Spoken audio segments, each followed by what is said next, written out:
What's up, senior?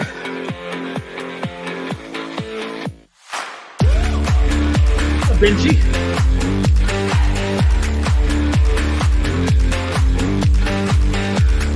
Benji's coming to the NorCal Sports Network to listen to Project on.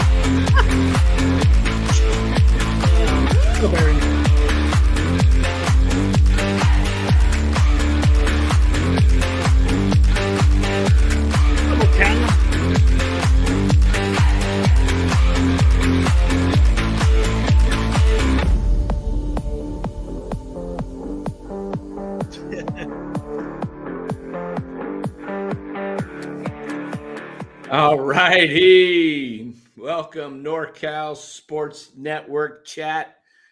We are ready to roll on a Wednesday night. And as the thumbnail shows, the Giants are hurting. They are. Because players want to go where the team is set to win. I'm sorry to hear about that, Robert. I really am. What happened? My sister passed away earlier tonight.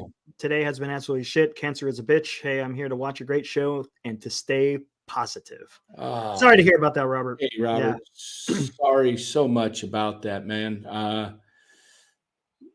Sincerest condolences to you and your family. Man, that's a rough one. Gosh. Absolutely. It is. Yeah. Sorry to hear about that, Robert. Especially when they're, fairly young. Right. And lost my mom to cancer too in 2019, but it was rough, but she lived a pretty good life. I think she made it to, she was born in 35, so 65 and 19. She was just not quite 84. Yeah. Wow. 83rd birthday, but long life. That's good. Yeah. Yeah. But it stinks when they're younger. Yeah. She was only 28. Oh my goodness. I know. Oh man. Well, we'd be sincerely not just saying this as a token that you be in our prayers. I will be praying for absolutely your comfort and peace. That's you have my word on that. That's absolutely not just token. You're in our prayers. I mean that. Right. Yeah, MF. I was over on Larry's channel. Just got off of it. You went on over there. Well, I heard him say he couldn't pronounce this cheese, and he was trying to pronounce it that he cooked since Sunday, and so I went in and gave him the pronunciation for the cheese. Mascarpone. It's a mascarpone. A little Italiano. Yeah. So gave him a little of that, and then gave a little plug for the NorCal Sports Network, and all right, gave a little plug for Los's. Los will be joining us here probably within the next 5 minutes or so. I would think he should be popping in, but go check out Los's 49er take. He did a little analysis on the Christmas Day extravaganza between the Ravens and the 49ers. Yeah. So a little bit of that. And so let's get into the Giants. Look at this guy. We got Theron Domino, a.k.a. Lakers in the finals. Love your channel, guys. I'm a lifelong Dodger and Laker fan. I live in L.A., but I love your guys' channel, and I've subscribed. You guys are very informative. Appreciate that, Theron. Thanks so much. Appreciate that. Appreciate it. Yeah, Lakers, you never know. I mean, they're probably set up more for the playoffs. They're kind of a playoff team. I think they'll be there, and they'll be tough in any series. That's for darn sure, with LeBron and Anthony Davis. And I always forget that guard's name. Kid that played at Oklahoma. I can't remember. You're asking the wrong guy, man. Reeves. Thank you. Reeves. Yeah, Reeves is good. Reeves, D'Lo, Hachimura. They got some players. They got some depth. So, like you were saying, the thumbnail. And here's the thing, too. If I could preface this, Yamamoto could have easily been wearing a New York Mets and New York Yankees jersey at this press conference. Okay, let's not even get the idea that the Giants were even in second place in this. No, they were not even. They weren't even. Exactly. They were at least fourth, and if there was 5 teams in it, they were fifth. If there was 6 teams in it, they were sixth. Exactly. He wants to win. My gosh, I don't know how many times I've said this. That is kind of the point of this, is wants to win, and Farhan has put this team back many years, because imagine if instead of going after all the big shots, Harper, Judge, and Ohtani, which, you got to go after him, but at the same time, go after the next level down. Stop trying to wait on the market and saying, okay, we're not doing anything until we hear back from our top choice. And then the top choice says, no, somebody else is more aggressive, has already been working those other guys. That is your plan B. Right. Kyle Schwarber and Nick Castellanos would have been great signings last year in 22. Absolutely. But they went for Judge, right? Isn't that the year, or was it the year before they signed with Philadelphia? 21 or 22? I thought it was 22. For who again? I thought Castellanos. No, it was on 20. It was on 22. Schwarber signed in 22, right? Yeah. And they helped the Phillies to the World Series. Yes. Okay. Imagine if you had those 2 guys. Imagine if you went after I don't know, maybe Dansby Swanson, something like that. There you go. Yep. Who else was out there that was a good starting everyday player? Man, there was they were never going to get Trey Turner. Trey Turner was out there, but he wasn't coming. They went huge on Correa. Swanson signed for far less. Imagine if you get a couple of those guys, and then you go after the star, because you have a foundation now. Right. You have no foundation. So these guys aren't going to just come to be the first guy. Can you imagine in 22, you could have signed Gosman to an extension. You could have got Dansby Swanson. Like you said, you could have either got Castellanos or Schwarber. Because if you think about it, it's not like Farhan's plan is elite defense, right? He's getting guys that are slow and trying to knock the ball out of the park, right? Right. And that's what Schwarber and Castellanos does. So they had the opportunity to incrementally, we talk about this, to make this team better. So then when it comes time for the big fish, you already got, like you said, a foundation in addition with the young kids to do something. But, we keep treading water. Right. If that's, and it's starting, you're starting to go under. Yeah. Yeah. I mean, could you even say starting? I mean, they are going under. I mean, it's pathetic. You could see it. Yeah. Yeah. I'm just checking. Los is saying he didn't. I sent it to him twice. He says that all the time when I send him the link, and I don't know why. If you need me to send it, I could send it to him. If he sends it again. Okay, I'll let you know. All right. But yeah, like I said, it sucks because it's the Dodgers, who are arch rivals within the same division. I mean, that sucks. But he says it. You can't hate the guy. He wants to go on a team that wins. You can't blame him for that. Right. You can't. Right. Same thing with Shohei Ohtani. I think he kind of said the same thing, right? He loves the city, blah, blah, blah, blah. But you knew he wasn't going to come here. You knew Yamamoto wasn't going to come here when remember that report came out a couple of days before he announced that I'm going to give the Giants every consideration. They're going to give. There we go. At that point, here's Los. I see Los in there. Yep, there he is. Getting all dabbed up. Wait. Why's he got people, the makeup crew, helping him? Yeah, what? Busting out the little powder. He's getting powdered. Look at the women behind him, dabbing him up.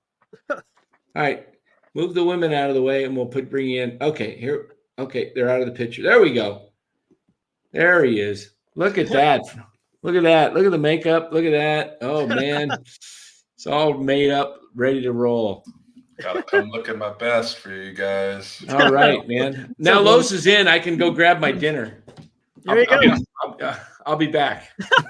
What It's is funny. up, Los, everybody? it's Eric, funny. Merry belated Christmas to you, my Hey, friend. same to you, man. How was the Bay Area? Did it treat you well? A lot of rain.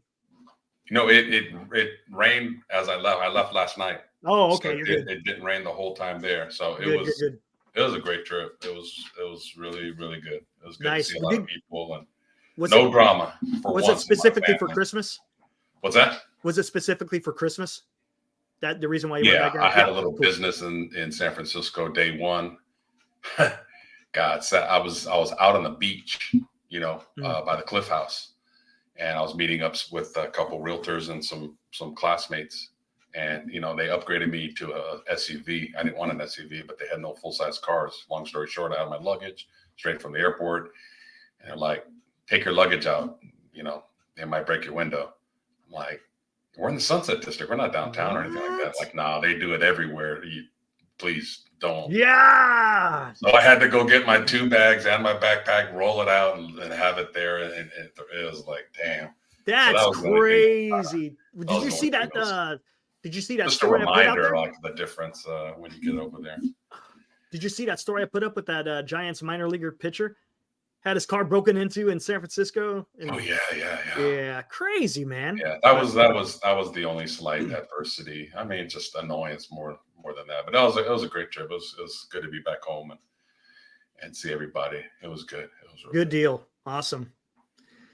Yep, but yeah, you see the thumbnail I made. You know, Yamamoto coming out saying, you know, he loves San Francisco. It's a great city, but he wants to win, and that's why he picked it. And I told Dan, you know, you could have swapped his jersey for either the New York Yankees, New York Mets, whoever. The Giants weren't close in on getting him. No way. There was other much more competitive teams out there that would have, you know, able to get his services. He wasn't going to come to the Giants just because the Giants aren't winning right now. That's the problem. If all things are equal, the money's the same, the years are the same, then the difference is going to be winning. It's always, and that's why the Giants should have like really piggybacked off 2021 and gotten even better in 22, right? Off of a great year. But Farhan didn't think that way. You know, it's like he waits until, you know, the team is bad and then try to sign free agents. I mean, I've always had the philosophy of you don't really sign big free agents if you're a bad team, because I mean, let's say they did get Ohtani. Like, is that going to make them a World Series contender? No, they needed Ohtani. They needed Bellinger, Yamamoto, just to like start even thinking about contender. You build your team with your own farm system and your draft and your own culture and, you know, your own organization. And then you fill in spots with trades and you fill in spots with free agents. And like Farhan does it the completely opposite way. He's like, he was a good, Giants were a great team in 21, and then they could have piggybacked it into 22, and they didn't. They waited until they were a crappy team, and now they're begging for free agents to come here. They don't want to come here if they're not good. So, like, he just keeps making mistake after mistake after mistake. Yes, he compounds the problem. He doubles down. He doubles down instead of saying, you know what, I don't think it's working. And I like what you said. Something here. You're talking about the culture, and that is huge, because I think one thing that Farhan has failed miserably is establishing a culture, a philosophy, whatever it may be, within that organization and build upon that. Like, you knew Sabian and Ned, they lay down a culture, what they expected. They had the expectations of what they wanted. You know, they expected their players to succeed. I mean, there's a culture. With Farhan Zaidi, his quote unquote culture is, what can I do with the least amount of money? That's all it is. And there's no, hey, this is how I feel. This is what I want in my baseball team. It's just, look at me. I could go hunt marginal players like I did with Max Muncy, whatever it may be. You know what I'm saying? And I could do that with the Giants by signing. I mean, how many players has he signed as quote unquote marginal players just to try to get an ounce of something out of them? And then they're on their way. So if you're not winning and you don't have a good culture. Mm-hmm. And all these other players that have either played here or thought about coming here, and their agents saw what the culture is like, and they talk to other people and say, you know what, San Francisco's not the same. Posey, Bumgarner, Kane, Lincecum, they're not there anymore.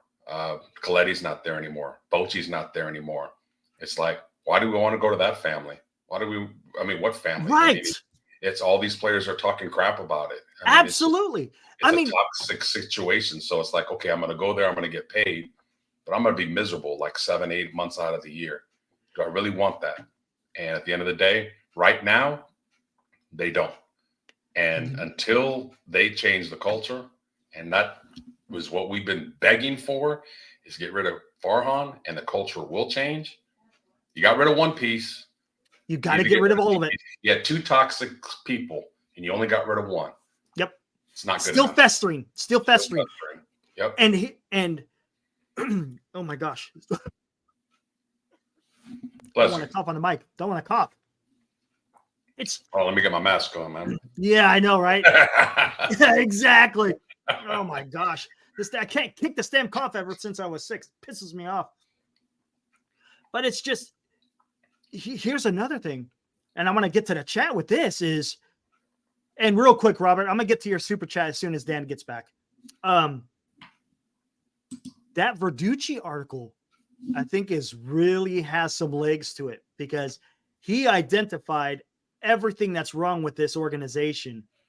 And I think it just highlighted to a lot of people the dysfunction of the San Francisco Giants and how they're building a roster and how they're building a team. And players are going to read that.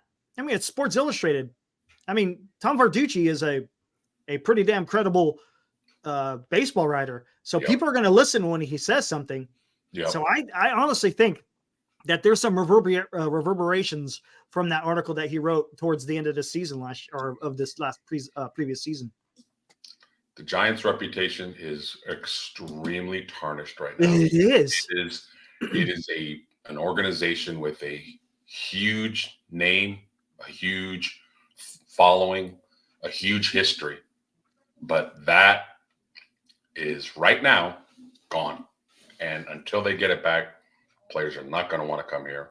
And that's why you have to make trades to get people to come here. Yep. And grossly overpay. It's the Giants are falling right into Boris's trap. If you think about it, Boris has seen what Ohtani and Yamamoto's done. And he sees that Farhan's backed into a corner. Do you think Boris is going to sit there? Hey, I got like 90% of the guys that you need. I'm going to cut you a deal. Hell no. He's watching out for his players, as he should. I mean, that's your job as an agent. What's best for your player? Look how much they overpaid Jung-Hoo Lee. Probably close to $60 million they overpaid him. Right? That's what I'm guessing. Somewhere around there. Imagine what he's going to ask for Snell, who is a 2-time Cy Young award winner. You got Rhys Hoskins, who may do one of those 2-year with an opt-out after 1. He might do that, right? And then you got Bellinger, who's a former MVP, and he had an incredible year last year, a resurgence. Yeah, he's going to be out there asking top dollar for these guys. And when you're a real good team, it's a little bit of the opposite. Like now you have the leverage. You can say like, look, we really don't need you, but we want you to come here. We like you, but you know what? We've won without you. Mm-hmm. So this is our offer. We don't need to go over asking. If you want to come to a winning franchise for the next 7 to 8 years, look at our track record. We won the division 10 out of 11 years. Come here. You'll win and you'll get paid. Absolutely. And when you can talk like that confidently, now the player's like, damn, that sounds pretty good. I'll sign there. But when you are, no matter who it is, I mean, we talked about this before. Maybe the Giants don't have the best salesman. They could have the best salesman ever. Like, what can you sell? You could be the greatest talker in the world. Like, what are you going to say? Yeah, exactly. Like, play in our beautiful ballpark. Okay. There's not a lot right now. And it's a shame because, like I said, the Giants have such a tradition, and it's all been thrown away over the last 4 or 5 years, other than 1 year. And that's what's so frustrating. That's what as that's what pisses a lot of hardcore diehard Giants fans like ourselves is, we understand there's going to be seasons where we lose, but there's a way to lose. And the way they're losing right now with players and the media and just everything in general, just quite frankly, sucks big time. Robert has a good point here. He goes, first you're blaming Farhan, then you're blaming the locations, then you're blaming the lack of talent. I think he's talking with the chat. The reason why I want to talk about this, because I think it's all of the above. I think you could do that. Two of them you could put together. Blaming Farhan. You could blame Farhan for the lack of talent. So those two you could put together. And yes, location is San Francisco playing in that ballpark, not the city. I'm talking about playing in that ballpark as a position player is difficult. It's a carnivorous outfield where the balls go out there to die. And you're gonna suffer your offensive production. So yeah, that's going to deter some people. It's going to deter, playing in cold weather may deter some certain players. So you have to fight against that. Absolutely. But there's also an issue with the lack of talent because of the way Farhan conducts business. Anyone could see that. Yeah, even it does. Okay, let's swap out Ned Colletti and or Farhan with Ned Colletti or Sabian. Does that mean they're automatically going to have success with the free agency? No, it doesn't. But I guarantee you, they're going to be able to construct a team with baseball players. Something and they're going to use. As Eric says, exactly. Exactly. Yeah, yes. They would construct a team. Do you remember what they did in '97? Yeah, they had Bonds and they had Matt Williams, so there was kind of a base. Of talented players, but they traded one of those talented players in Matt Williams for, at the time, what was considered a much less talented player in Jeff Kent. I mean, those were the two main pieces, but the Giants also got some other players back in that deal. Do you remember who else they got? I always forget that there was like three guys. Was Mike Jackson one of them, or Jose Vizcaíno? Yeah, and was Mike Jackson the reliever from Cleveland? Was he one of them, or? It was a relief pitcher. Or was that later? That was later. I don't think Mike Jackson was involved. It was a relief pitcher. I'm almost positive. I'm going to look it up right now. Yeah, look it up. Tavares. People are saying Tavares. Oh, Julian Tavares. And he was. They tried to make him a starter, but he was really kind of like a middle reliever, and he kind of had funky stuff. But he wasn't great, but he wasn't bad either. He served his purpose. Yeah, it was.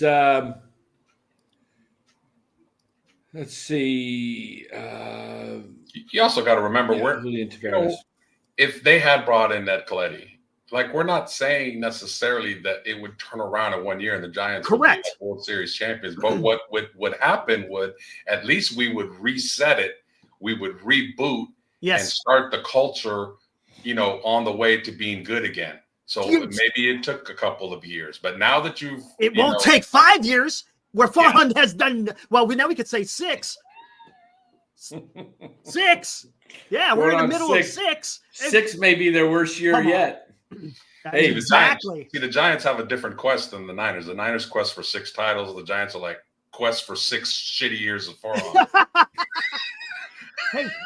It's a different quest, man. We don't want that quest. We don't want that quest at all. Hey, Robert, he donated $5. Robert, you didn't have to donate $5. I don't know if you were here, Los, but his sister had passed away of cancer tonight. So. Oh shit, man! I'm so sorry. Young too, only 20 years old. So. Oh my god. We gave him some condolences. Much love to you and your family. Hey, absolutely. All of us have been through that in some point or another with our families, and that's a wicked ass disease, man. Much love to you, Robert. Yep, absolutely. So you don't have to donate money for that, Robert. You don't have to do that. But thank you. Yeah. Very, very, that's a very sad night. I just told my wife about it when I went out and grabbed some dinner, and she's a very tender-hearted person and gets no doubt kind of choked up over everything. But and it's not even, and we say that a lot to you. He comes across as a nerd, but it goes beyond that. It really does. It just, you hear him talk, you hear him speak, and he oozes He doesn't. What's the There's opposite different of kind of confidence? nerds. Like Mike McDaniel, the coach of the Yeah. I see what you're going. He's a nerd, but Has success. He's a brilliant nerd. He's a good nerd. He's a good nerd. He can talk to people and motivate people. Yes, so exactly. There's different levels of nerds. Go see an old school movie called Revenge of the Nerds. Yeah. I'm waiting for Kyle McKiernan to jump into the chat because I'm gonna give him some crap because when I was grabbing dinner, I was checking to see if Larry was still on. They're getting close to finishing up, and Kyle was in there doing a Giants trivia question, the same one he threw out at us.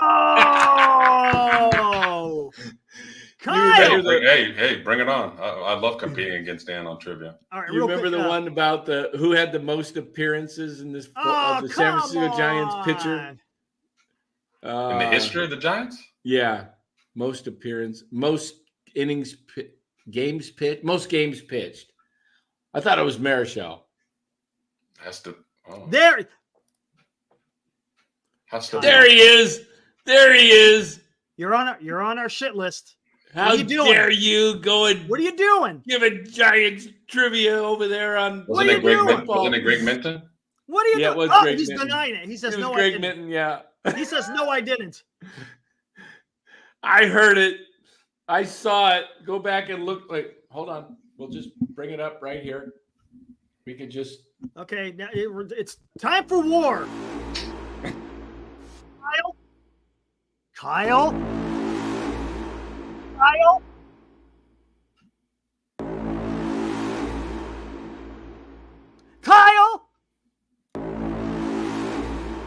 Come on, Kyle.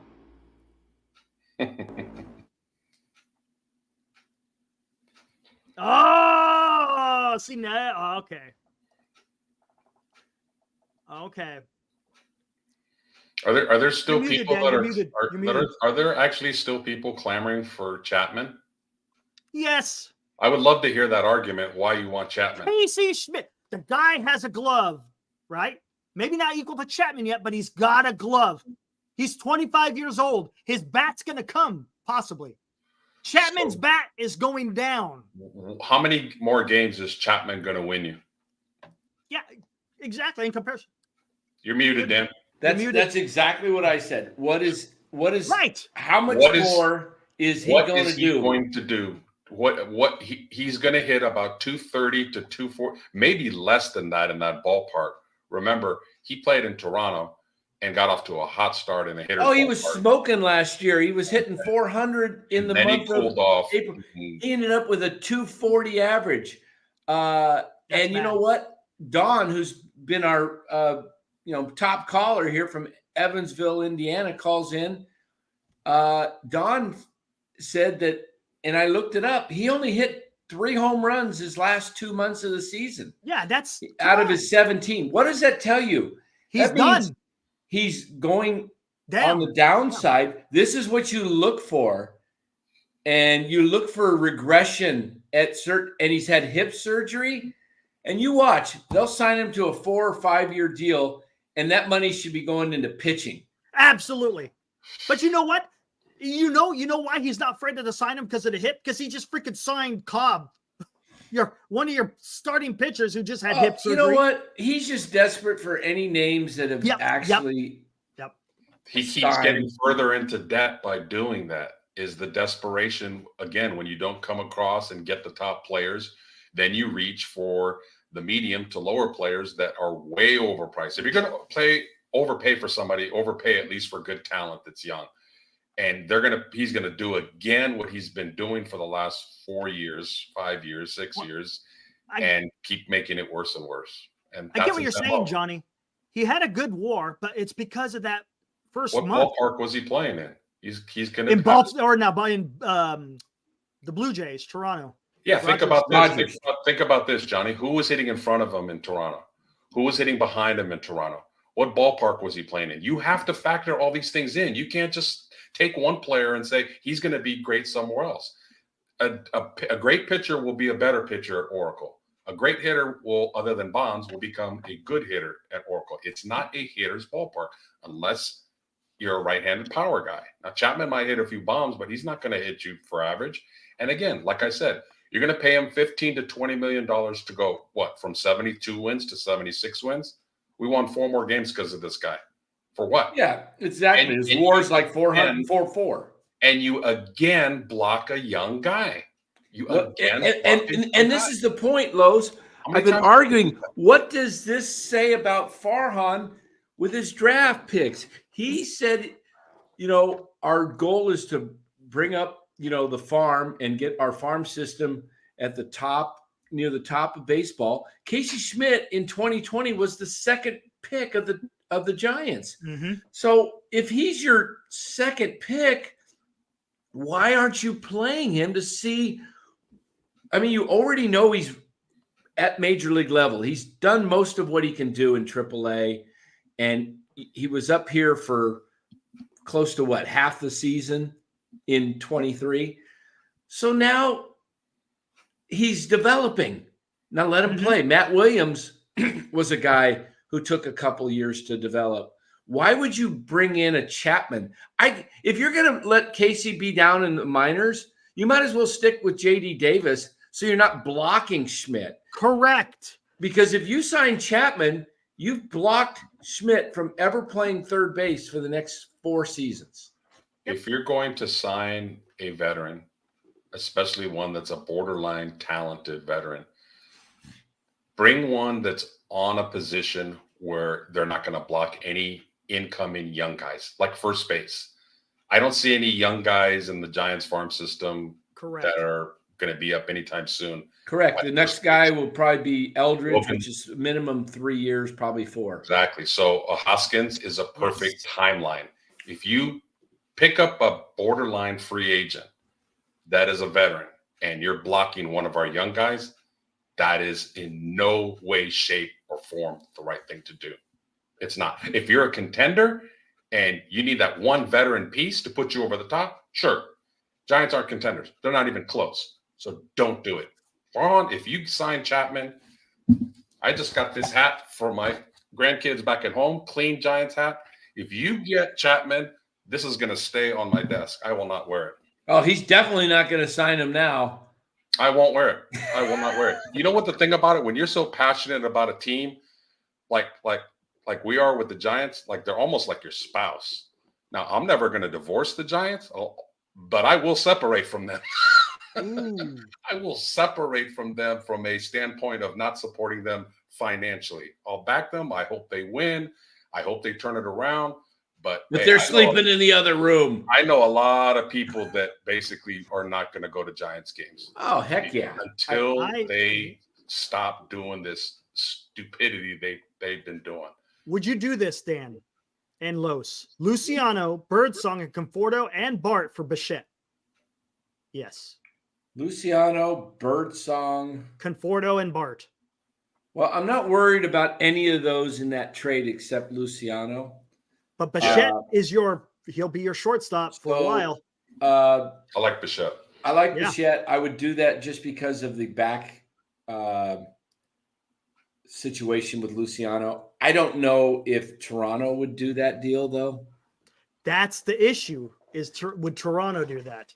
See, it's kind of like fantasy football trades when guys want to trade from their bench that you're just going to stash.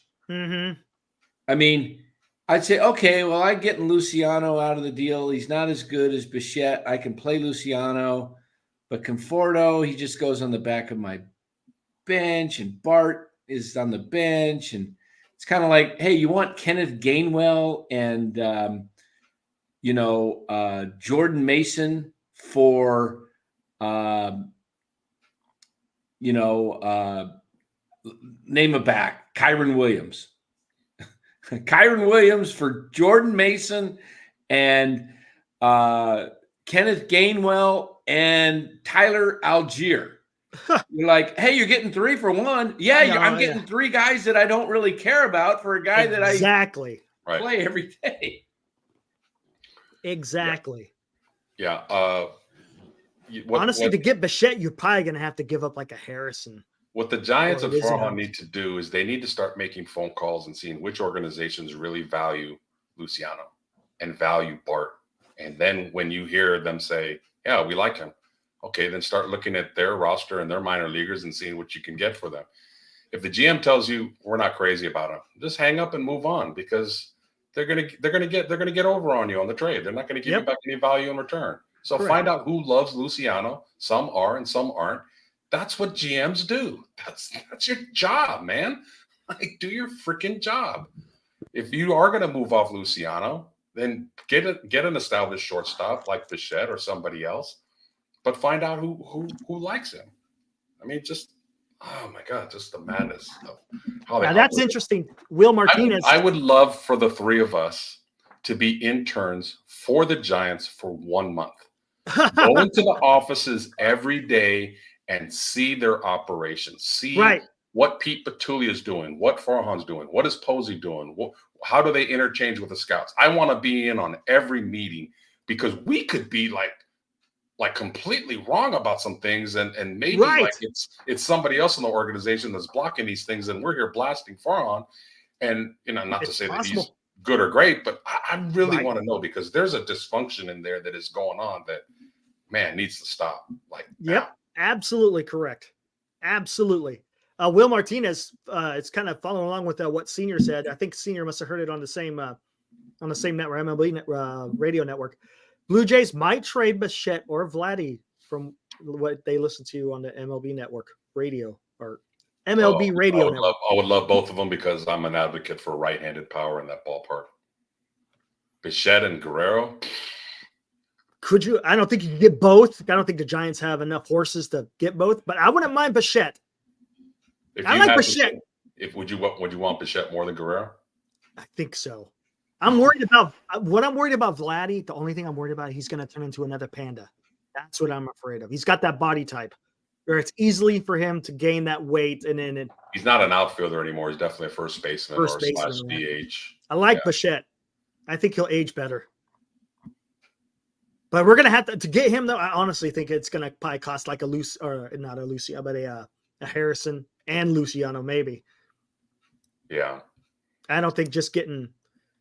You're gonna have to. Yeah. Well, the Giants asking price is going to be up there. The Giants had a chance to get Trey Turner.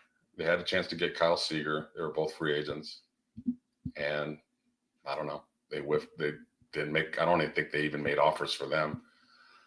So Panda was everyone's. You got people getting mad at me because I'm talking about Panda, but that was an issue. His weight was an issue. I mean, you can't ignore that. He was awesome. Loved him as a Giant, but he had.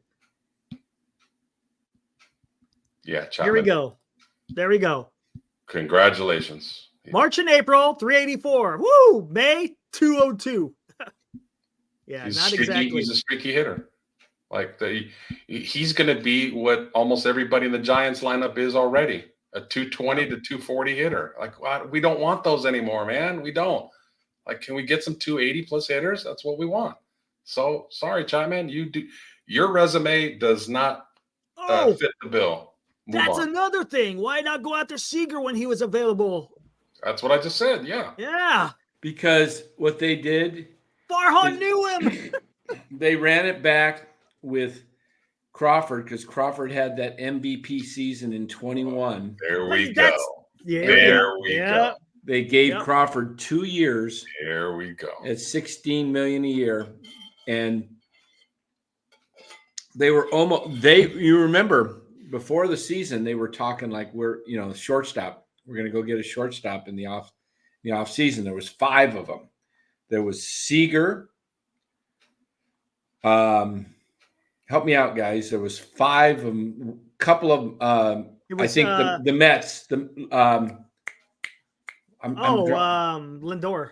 Lindor, but then he signed, so he didn't hit the market. No, 4 shortstops at last offseason.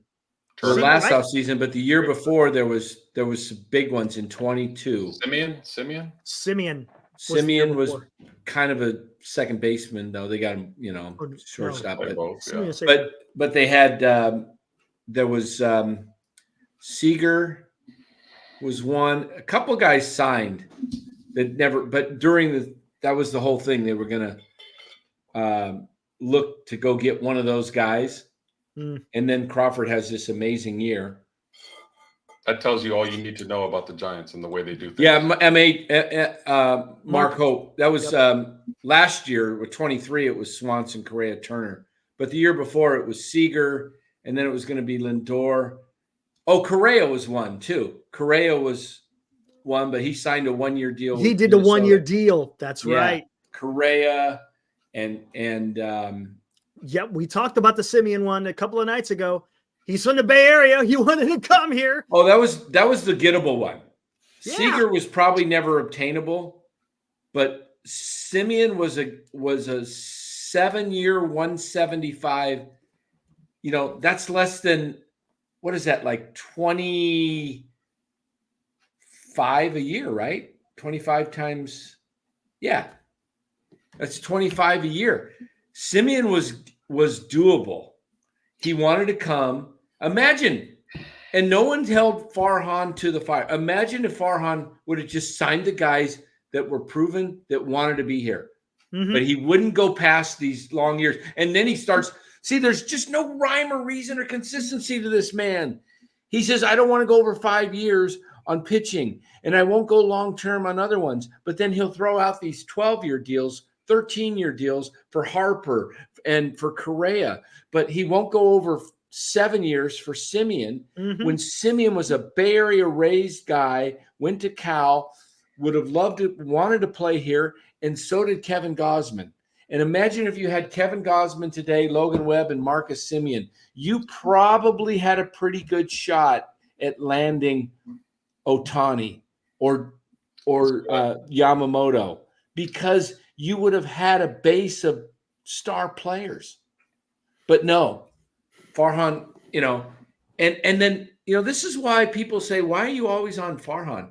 Because nobody else holds him accountable for what he's done.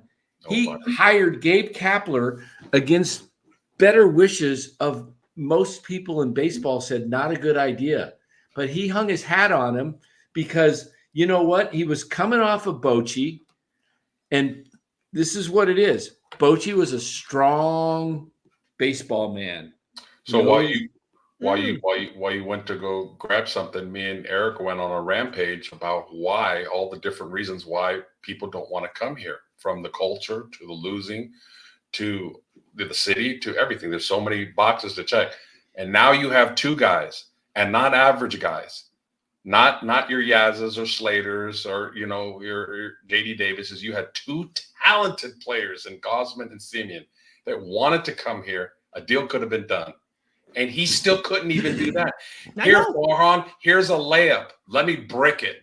You know, this is not a step back 3-pointer of Ohtani. This is a layup, bro. These guys want to come here, and you couldn't even do that. That's why we get on him, because he can't make a layup. 100%. He can't make a free throw. I don't know what he can do. And it's so frustrating because no one holds him accountable for these things, and then he doesn't, you know, trust any of his draft picks other than he's only trusted Bailey, and it took him forever to bring up Harrison. Yep.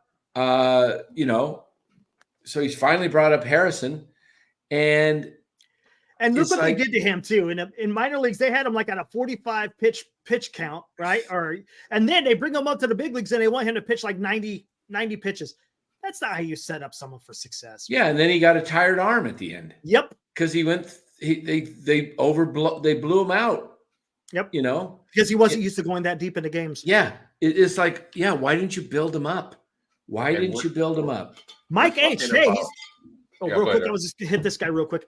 Welcome to the chat. Haven't seen you before. Welcome. He goes, Giants supposedly were in on Story at some point during that offseason. And you're white. Why not Simeon? I remember that. Remember the Giants were in on Trevor Story was the other shortstop. It was Story and Seager and Correa, and then Lindor signed during the season with the Mets. He extended, but but Crawford had this amazing 21 season. And, you know, and then last year they were like, oh, we're going to move him over to third base after he has one bad year. So where is the thought process and consistency with this organization? Why not go after one of those shortstops in the offseason and then move Crawford? If that's what you wanted to do, we're going to do it the following year. You just have Crawford was was older, and it's just. So not only is he alienating like keeping players from coming here for the now, what he's doing with the younger players is quietly, and again, I always say this, they're going to say the right thing on camera. They're going to say the political answer on camera. But behind the scenes and in their mind, these younger guys, do you think that they're going to re-sign with the Giants when they have that opportunity to become free agents on their own? So if and when Casey Schmidt does become real good and Luciano becomes real good, again, these are ifs. Maybe they don't. But if they do, the Giants aren't going to get them in their prime years. Somebody else will. You know why? Because Farhan pissed them off in 2018 through 2023. Hopefully by the time they have to hit free agency, it will be gone. Yeah. Hopefully. And then you're going to have the new GM that's going to have to do a lot of damage control and say, hey, I apologize for our former GM's ineptitude for the last 5 years. We value you. We're going to play you every day. You know what's ridiculous? They hired Farhan because people were upset with Sabian and Evans. He was supposed to come in here and fix everything. And now we're in the same damn boat right now where we want Farhan to get replaced because he's damaged this team so bad. You need someone to come in here and clean that mess up. It's ridiculous. It's a broken record. Yeah. Does anybody know why Sabian, did he kind of step down a little bit more on his own to I think give Bobby Evans, because he was from what I've day-to-day operations, yes, that's what I heard. But he was still kind of overseeing Evans, though, right? I think so. I think so. So I think they wanted, based on what I've heard Brian Sabian's words, sounds like he didn't get to leave really on his terms either. And it's almost like the way they pushed out Bobby Evans, they were just saying goodbye to that whole era of Giants baseball, which was, I think Sabian probably rubbed some of the owners the wrong way. Maybe. Because, and I don't know this for a fact, it's just a guess, that Sabian was such a baseball man and such a no-nonsense guy, great evaluator of talent, knows the game inside and out. My guess is that there were some of these people that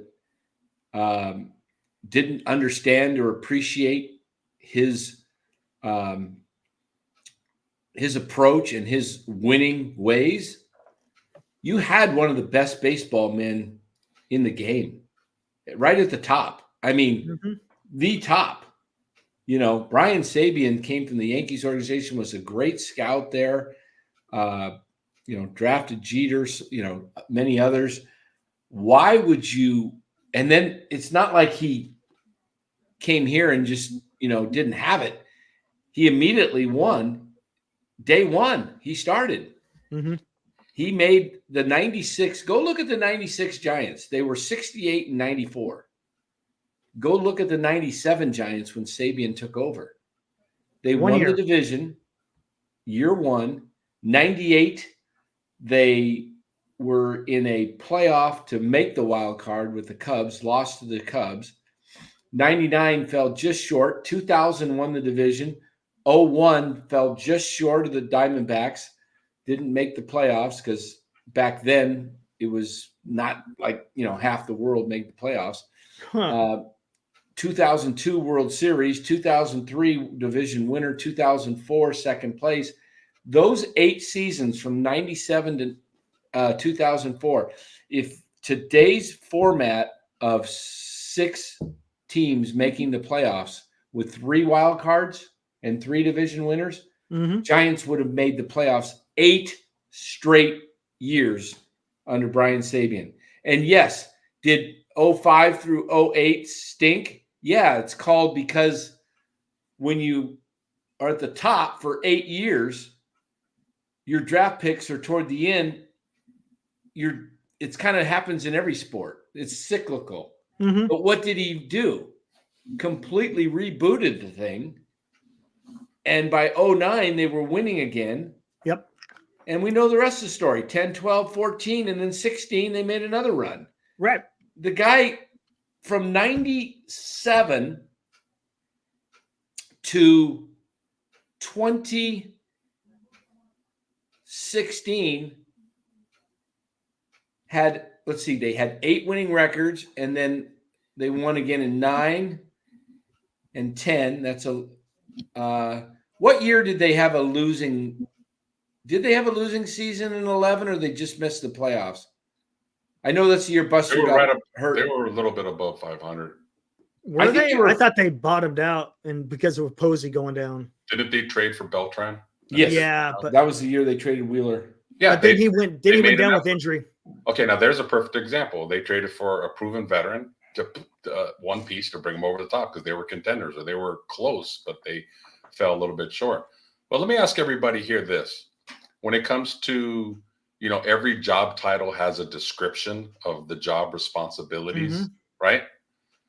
What do you think the number one responsibility of a baseball general manager is? Number one, if there was a job description list, what would it be?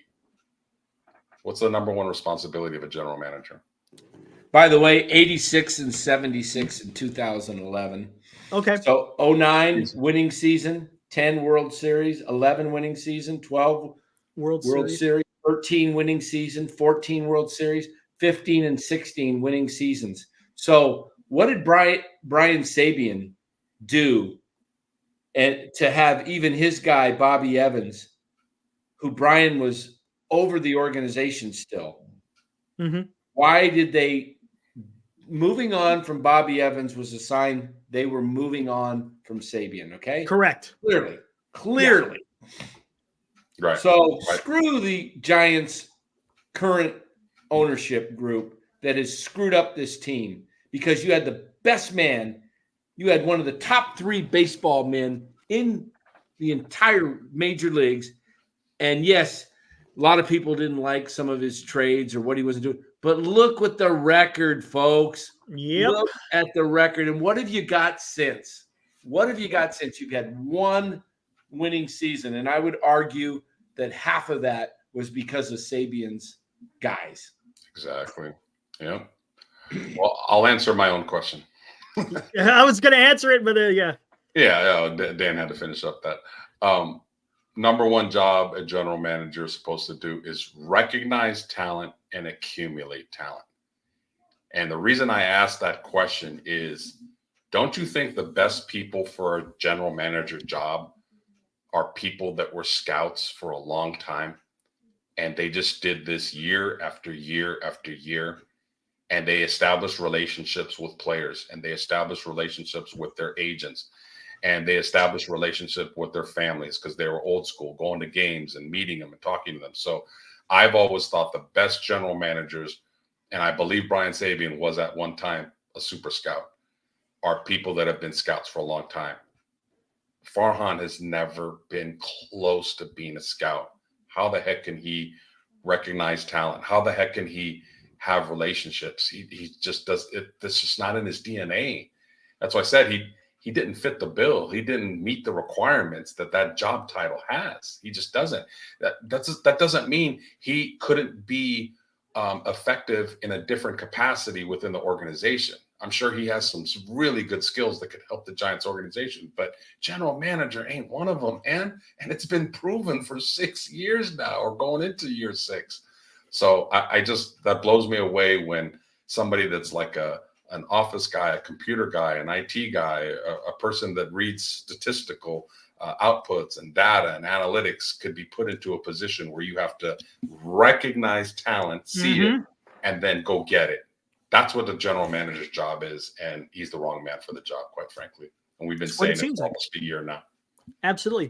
Does he know how to read numbers on a computer? Absolutely. Absolutely. Yeah. Does he know what he's watching on a baseball field? I don't know. That's, to me, from what he has done as a San Francisco Giants president of baseball operations, it doesn't seem, it looks like he knows what he sees on the baseball field. To me, that's just me. That's my opinion. Hey, and the funny thing about it, Eric, and we always bring this up, like technically he's not the general manager. Pete Petulia is, but right. We don't know. I heard Pete Petulia for the very first time at the winter meetings Like the guy was a ghost. Like, does he even exist, or is he artificial intelligence? Like, who is really Pete Petulia? And then he spoke, and man, I shouldn't assume on a voice, but I did not. It didn't strike you as someone that he did not strike me as confidence, right? Yeah. Exactly. What's up, Cam26? He said, just found you guys a few days ago. Great podcast. Appreciate it, man. Welcome to the chat. Welcome. Appreciate it.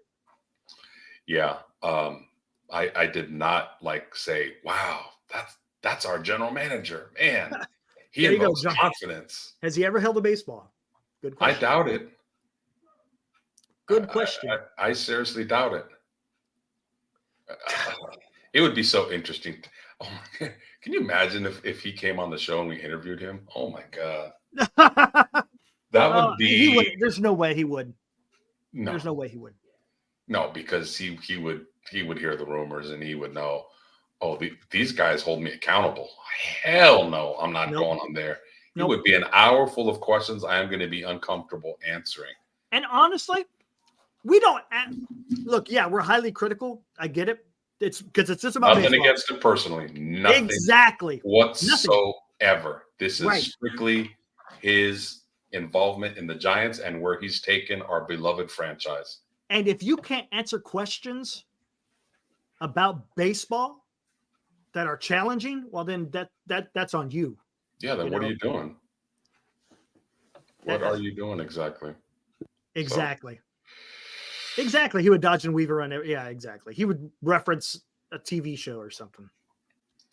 What's going to be very, very a very fascinating storyline going into this season is how is Melvin going to be different from Kapler from not a managing standpoint, but getting along with Farhan? Is he going to stand up to him? Is he going to basically tell him, no, I'm not platooning this guy tonight. This is I'm the field manager. This is who I'm putting out there. This guy's hot. I'm going to keep him in the lineup. I'm not going lefty righty. Can he stand up to Farhan and said, you do your job and I do my job. This is what you brought me here for. So get out of my office, get off the field. Will Melvin do that? I hope he does because he's an old school manager. And I know he's worked with Farhan before, but we'll see. But here's the thing. He's never worked under Farhan as a GM or president. He worked on, he was an analytic guy. You know what I'm saying? So it's like, what exactly kind of relationship as general manager or baseball president operation and manager? How's that relationship going to foster? Yeah, it's going to be interesting. I don't know. It doesn't, just because I hired Melvin doesn't mean, that's going to be a magic bullet. And it's so important in sports to have, the Niners are a perfect example. The Warriors were a perfect example when Kerr and Bob Myers were there. It's so important for your head coach and your general manager to have that relationship. To be on the same page. Yes. It's huge. And I don't think the Giants have had that in a while. Farhan and Kapler may have agreed philosophically, but they just didn't have a very good roster. They have one of the worst talented rosters in the last few years of any team. And that's one of the reasons why they're not winning. Exactly. And it's hard, not just the winning, but let's get into who did the fans show up every day to the ballpark wondering, oh no, here we go. All right, ladies and gentlemen, we have a special guest that's going to be joining us here soon. I have a feeling I know who it is. Yep. Let's see. Let's find something here. What can we? Here we go. Yeah, there's the perfect music I got. Music. We're ready to go here. All right, ladies and gentlemen, without further ado, we welcome to NorCal Sports Network, Farhan Z.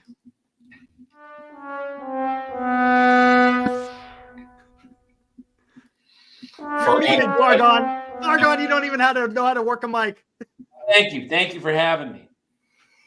Farhan, I'm ecstatic that you had the guts to come onto our show. First of all, good evening. Well, thank you. I heard you were talking about what makes a good GM, and yes, I don't think you realize what makes a good GM. I would like enlighten us, please, sir. Well, You got to be able to, know your X's and O's. You got to know your what type of players can fit into a system that it will handle where the game is going today, and we'll be okay with that. And that's why I make a lot of, shopping in the gutter. I mean, moves in the waivers, and I find the right type of people. So let's stay on that topic. You mentioned where is the game going today? There we go. I would like to. You knew I was going to ask that question. I would like to know, sir, what is the difference between the game of baseball in 2023 than it was, say, in 2013, 10 years ago? What's the difference? Well, that's a good question, Los. Thank you. I'm available to be your assistant when you get fired, but go on. Fired? Hey, look, I didn't get to be looking like this and go through this type of stress and every day to be talked that way. This is a apologies. Go on. This is what was your question again? my question is, what is the difference? You say where the game is going today. What exactly was wrong with the game before that it needs to change and go in a different direction, in your opinion and in your system? Well, the game has a lot of things have gone to where we look at, prior to years ago, we looked at launch angle, we looked at exit velocity, we looked at how often a player, his tendencies, where he would hit the ball, if he was going to hit it at all. And so we decided, to bring in more of the analytical approach to the game, because that way you can kind of, it's all about numbers. Baseball is all about numbers. It's always been about numbers. It's always going to be about numbers. Really? Yeah, it's a numbers game. So let's say, for example, you're judged by your numbers. Let's say, for example, you have a left-handed hitter that is predominantly a dead pull hitter. Yeah. And by the statistics, you have your outfield move over to right field, right? Okay. So that's the new system. I invented the 4 outfielders, by the way. There you go. Softball. I love it. But 4 outfielders when you shift. I was part of that movement. So the analytics basically says this guy pulls the ball, so we're going to have all our outfielders go over to the right. We're going to have our infielders go. We can't shift like we used to, but we're going to have basically everybody go to the right. Can I just say, sir, that the old school way of doing that is, without analytics, is I just instruct my pitcher. I go up I test on my catcher out and go, this guy's a dead pull hitter. Fastball's away the whole time. Make him go the other way. That's the old school way of making a guy uncomfortable at the plate, sir, to make him do something instead of pitch outside, you're saying. Yeah, pitch him outside with hard stuff. So he has to go the other way. If he pulls that, he's going to roll over and ground out every single time. So that's the old-fashioned way, which has worked for about 120 years. But you're saying your system and your way is to just have everybody move over and let's throw him to his strength. If he pulls the ball and hits it over the fence, it doesn't matter where your players are, sir. It's a home run. But go on, continue. Let me know how it is in 2023. Well, 23, we've got bigger bags now. And so with the bigger bags, we feel like our top reporter is Bags, Andrew Bags, because, the bags are bigger. So we felt like Bags should be more promoted to get more of an inside scoop. And so that's kind of where we see part of the bag being bigger. That's one reason where we're going. Speed, is this area. It looks like, the game is returning to speed. So, we're trying to get rid of some of our slower players, but nobody wants them. Oh, I saw that by re-signing Slater and Yaz. Yeah, you're trying to get rid of them. Well, So Speed, Slater's can steal a lot of bases for us, if you know. He's stolen bases before, and Yaz, when healthy, can steal a base or two. so you mentioned the bigger bags, and speed is an important part of the game, but your team was one of the slowest teams in baseball. So Yeah, we're trying to get as What's you your know, best- it's not easy to turn things around right now. it is for And most GMs, but go ahead. well, let's just put it this way. I don't have a lot to deal with right now. You know why that is? Why is that? Go down the hall. There's a bathroom there, and just take a look in the mirror. That's why. What are you saying? I'm saying you haven't done your job, sir. With all due respect.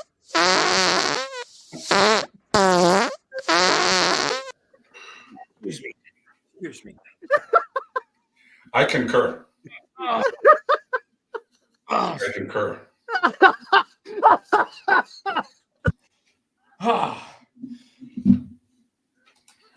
Well, appreciate you coming on the show.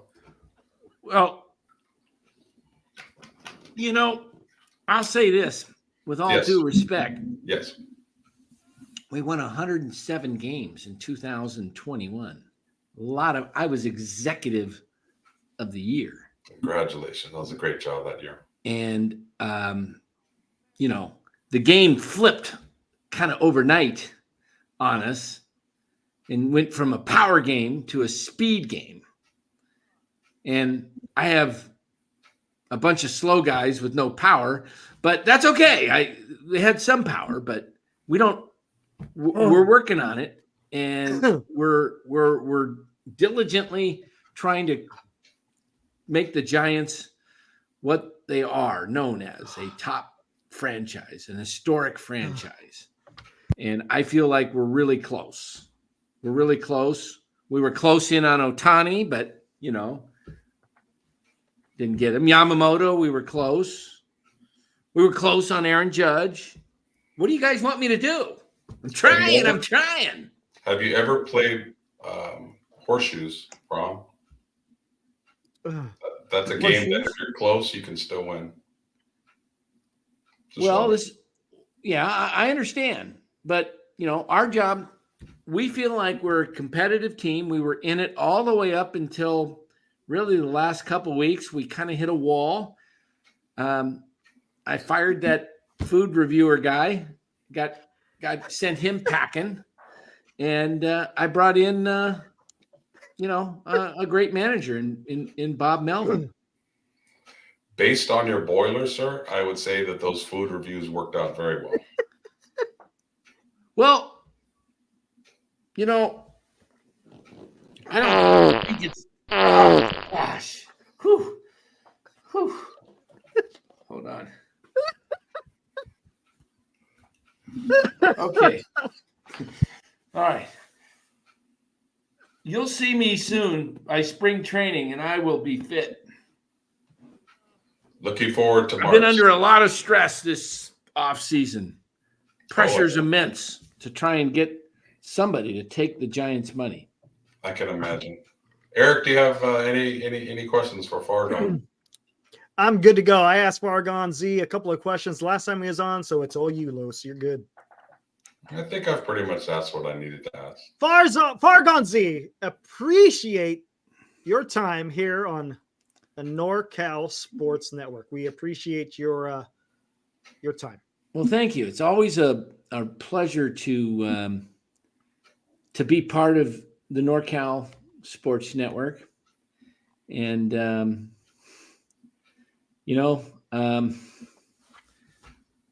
we'll probably see you at spring training. Well, maybe not. And I concur on that. The pleasure is definitely all yours. Yes. Thanks Thank again, you very Farhan. much.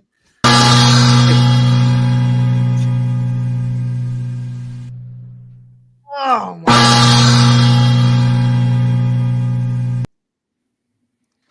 Wow. Whew, the things we do on this channel to get cheap laughs. Oh my God. Oh, I had to That keep is a straight face. I had to keep a straight face on that interview. I don't know how you could do it. When he started talking about big bags, done. I That did a was little acting back in the day, so I had to, had to fight it. But Oh my gosh. I mean, like, Woo. I think Farhan's interview in the dugout. I think Bonte and somebody else was. Oh yeah, he First was time uncomfortable. I've seen him kind of put on the spot, and that was just two people. Yep. Farhan would never go. Think about this, guys. If this doesn't tell you something about Farhan, think about this. His 3 organizations that he's worked for: Oakland, Los Angeles, San Francisco. Geographically, where are they? West Coast. Yep. Media is much lighter. Oh yeah, he gets away with it. Could not survive in Philadelphia, New York, Boston, any of those big No way. East Coast cities. Those media people would Eat eat you him alive. Him and his wife and his family would be begging to get out of there because they would be it would be torture. It would And I'm be. not saying like that should be the way, but I'm just saying the East Coast holds you accountable. They do, absolutely. They hold you accountable. I mean, if you're not doing your job, you're gonna hear it. And nobody on the Giants beat writers, because they want to keep their jobs, is gonna call them out. And we don't work for the Giants, and that's why we have the forum that we do, where we can give our honest opinion. Now, if he does some good things and signs players and drafts well, I guarantee you the 3 of us will be the first ones, Bora as well, Yep. to give him praise. Yes. We pat on the back where it's justified, and we kick in the ass where it's justified. Yep. Call it as it is. Yep. Hey guys, sorry I had to step out for a little bit, but what do you guys continue on or? Oh yeah, Farhan stepped in. Fargan Z. Really? Yeah. On our show? Yeah. Yeah, asked him a few questions. You got the real guy? Got the real guy. Asked Awesome. him some tough questions and try to hold him accountable, and you know, he skated around it pretty well. He did. Looks like he put on a few more extra pounds from the winter meeting, so you know he's got some work to do before March. Well, awesome. Talked about some big bags. Yeah. Yeah. Hey, Farhan bobblehead. Do they have those? You know what? Have they had a Farhan bobble night at that might not be too good. No, I bet you that they might had be it in the 2022. first time in Giants history that 80% of the fans throw their bobblehead on the field. Can you imagine that marketing disaster? Oh my God. I could, maybe not 80%, maybe 40%. You know what might happen? Forget taking they just pull the spring off and throw the head out onto the field. Yeah. Oh man, a bunch of Farhan heads out there. Oh man. Can you imagine that? Bald head with the glasses on it, just rolling around the infield. Hey, man, you remember back in the old days, they used to have ball day and bat day until they figured out fans that were liquored up and started throwing them on the fields if they got too unruly. So That happened at Dodger Stadium. Man, they had to forfeit a game. Yeah. Yeah. You know, it really is something, because I don't. You know, we get on Farhan. Let's just make it very clear here. It's not a personal attack on the human being. Not at all. It's a personal attack on his job performance. That's it. Clearly. In the boiler. Yeah. Don't. I'm sure if we met him, He's a really nice man. I've met him, talked to him, not long, just introduced myself. He's a really nice guy. I just think he's not fit for the position. That's all. Yeah. It's not a personal vendetta. It's like, I want the Giants to win. I don't think he's the right guy to bring them to back to championship glory. I mean, a guy that shops continually, digging through trash cans for guys, and again, it's symbolic, or what's the word I want to use? It's the word's not coming to my mind, but it's not the guys that he's picking up are trash people. They're just not. They're not Right. top level players. Okay, Correct. I'll just say that you're shopping at the bottom of the food chain for guys, and it's not just. I mean, all teams do that. Let's be clear. But Farhan does it excessively. Mhm. It's like I don't remember ever seeing like I mean, everybody talks about it. Where you see these incestuous transactions of players that are, and then they're on the roster, they're off the roster a week later because someone else came on, and that guy's on for a week or two, and then he's off the 40, and then someone else, and it's just like, what the heck is going on? He does not get 5-star or even 4-star players. He is the master at 2 to 3-star players. And that 2 to 3 stars could be because they're getting older and declining, or because they just are not very good, even if they might be young. They're what they are. The You know what he's doing? He struck Giants have a gold. bunch of 2 to 3-star players. They have. He struck gold once with Max Muncy. Yeah, exactly. And he thinks he could do it now. And so he constantly picks up guys who had a good year in the past in the minors that showed good on-base percentage, good batting average, good hit tools, and then they get released for some reason from some team, and he picks them up. I'll say this. I'm going to give him credit.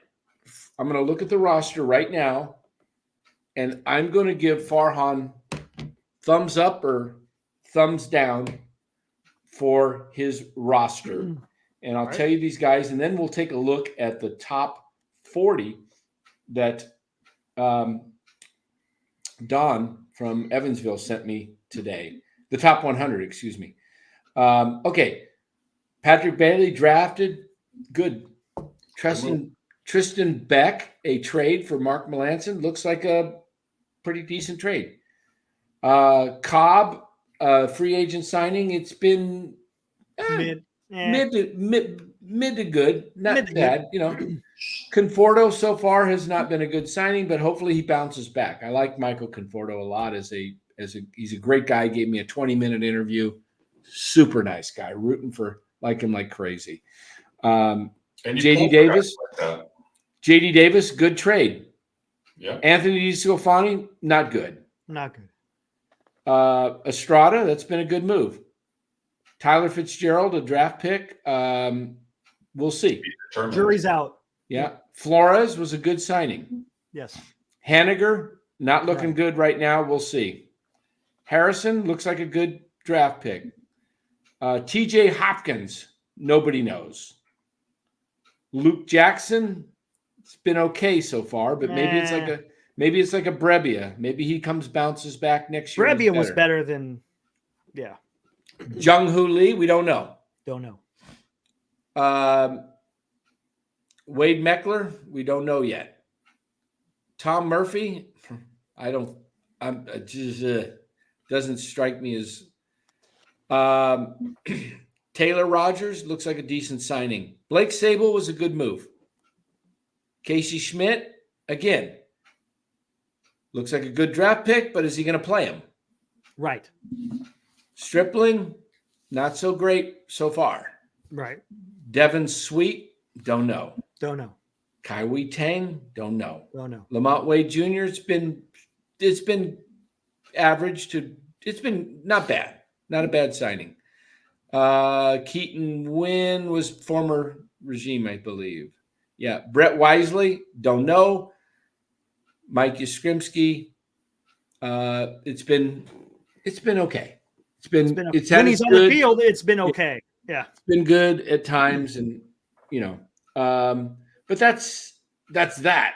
So, and there's been so many others, I mean, we haven't even got the Jock Peterson, Rodon, Gosman. Oh yeah. But the sad part is, even the guys that we said, okay, that was a decent move, they're not 4 or 5-star players. They're Right. at best 3-star players. We can. Yeah, go he up. doesn't have. He has. He doesn't have blue chip talent. He has does 2 not. 4-star players right now. Yeah, Logan Webb and Duvall, and they both were drafted by the Previous regime. Exactly. Yeah, he has If 2 you go 4 stars. if you go just in the Giants division, and you go to each roster, without even naming the Dodgers, I would say they have 10 to 12 4 to 5-star players on their roster. 10 to 12. Arizona, I would say probably 7 to 10 4 to 5-star players. The Padres, about 6 to 8, 9, give or take. Colorado is the only team in our division that has less 4 to 5-star players. All right, let's look at this roster. Let's name them from a 1-star to a 5-star and see where we get. Bailey. 3. 3. Yeah. I give him a 3 too. Do we just all the roster or just let's just do the whole roster? Active roster. Yeah, Just I mean 26. 5-man roster. I got the 40. We'll do the 40 and we'll see even if they were previous regime. Joey Bart. 1. I'll give him a 2. I give him a 2 just on potential. I think he can be a good player. Tristan Beck. 2. 2 to 2.5 right now. Yeah. 2.5 at most. What's the scale? 5 is an excellent superstar. 5 is the highest. Rodriguez, Corbin Carroll. 4 is a star. 4 is a very good player. Like 3 is an average Average. player. 2 is like below average, and 1 Exactly. is just And So you're 1, saying 2.5 on Beck. 2. he had his moments, but he wasn't Yeah. very consistent. Correct. Alex Cobb. I'll give him a 3. 3. I give him a 3. Conforto So far with us, 2. 2. with the Giants. Yeah, he has the potential Not to be career with the Giants is the right key. with the He has Giants. the potential to hit a 4, but He has the he's a potential to be a 3.5 to 4. Yeah. Yes, he does. JD Davis. 3. 3. We agree. Solid good player. Anthony DiScalfani. 1. 1. Probably he could go to a 2. We had 1 good year, and how many years has he been with us? 4? He's been in 3 full years. 21, 2, and 3. Okay, so he had 1 good year, and he's had 2 bad years. That 1.5 at the most. Okay. Camilo Del Val. 4. 4.5. I I'll think say he's 4. a borderline superstar. All right. Top 5 closer in the game. He's right up there. Definitely a 4, pushing. Okay. pushing Tyro Estrada. 3.5. 3.5. Yeah, not quite a 4, but he's not average either. He's a good player. Yeah. All right. Tyler Fitzgerald. What we Don't know. of him. Well, from what I've seen from him, I think he's a 3 with a potential Right. to be a 4. I think he Right. could be a good player, good flexible player. Wilmer Flores. He had a good year last year, and he's been a good Giant. I would 3.5? say 3.5. See, but his defense, though, I'm gonna say 3. All I'm right. Yeah. taking the whole player. That's fair. He's a one-trick pony. Hitting, Yeah, he's not giving He's you. got a anything good bat, on but defense. yeah. Okay. Definitely not giving you Mitch Haniger. 2, based on his Giants career. As a Giant, he's 2. As a but Giant, 1. he has the potential to be up close to a 4 if he performs Yes, to he does. his peak. Potential. Kyle Harrison. What he showed so far is a 2.5.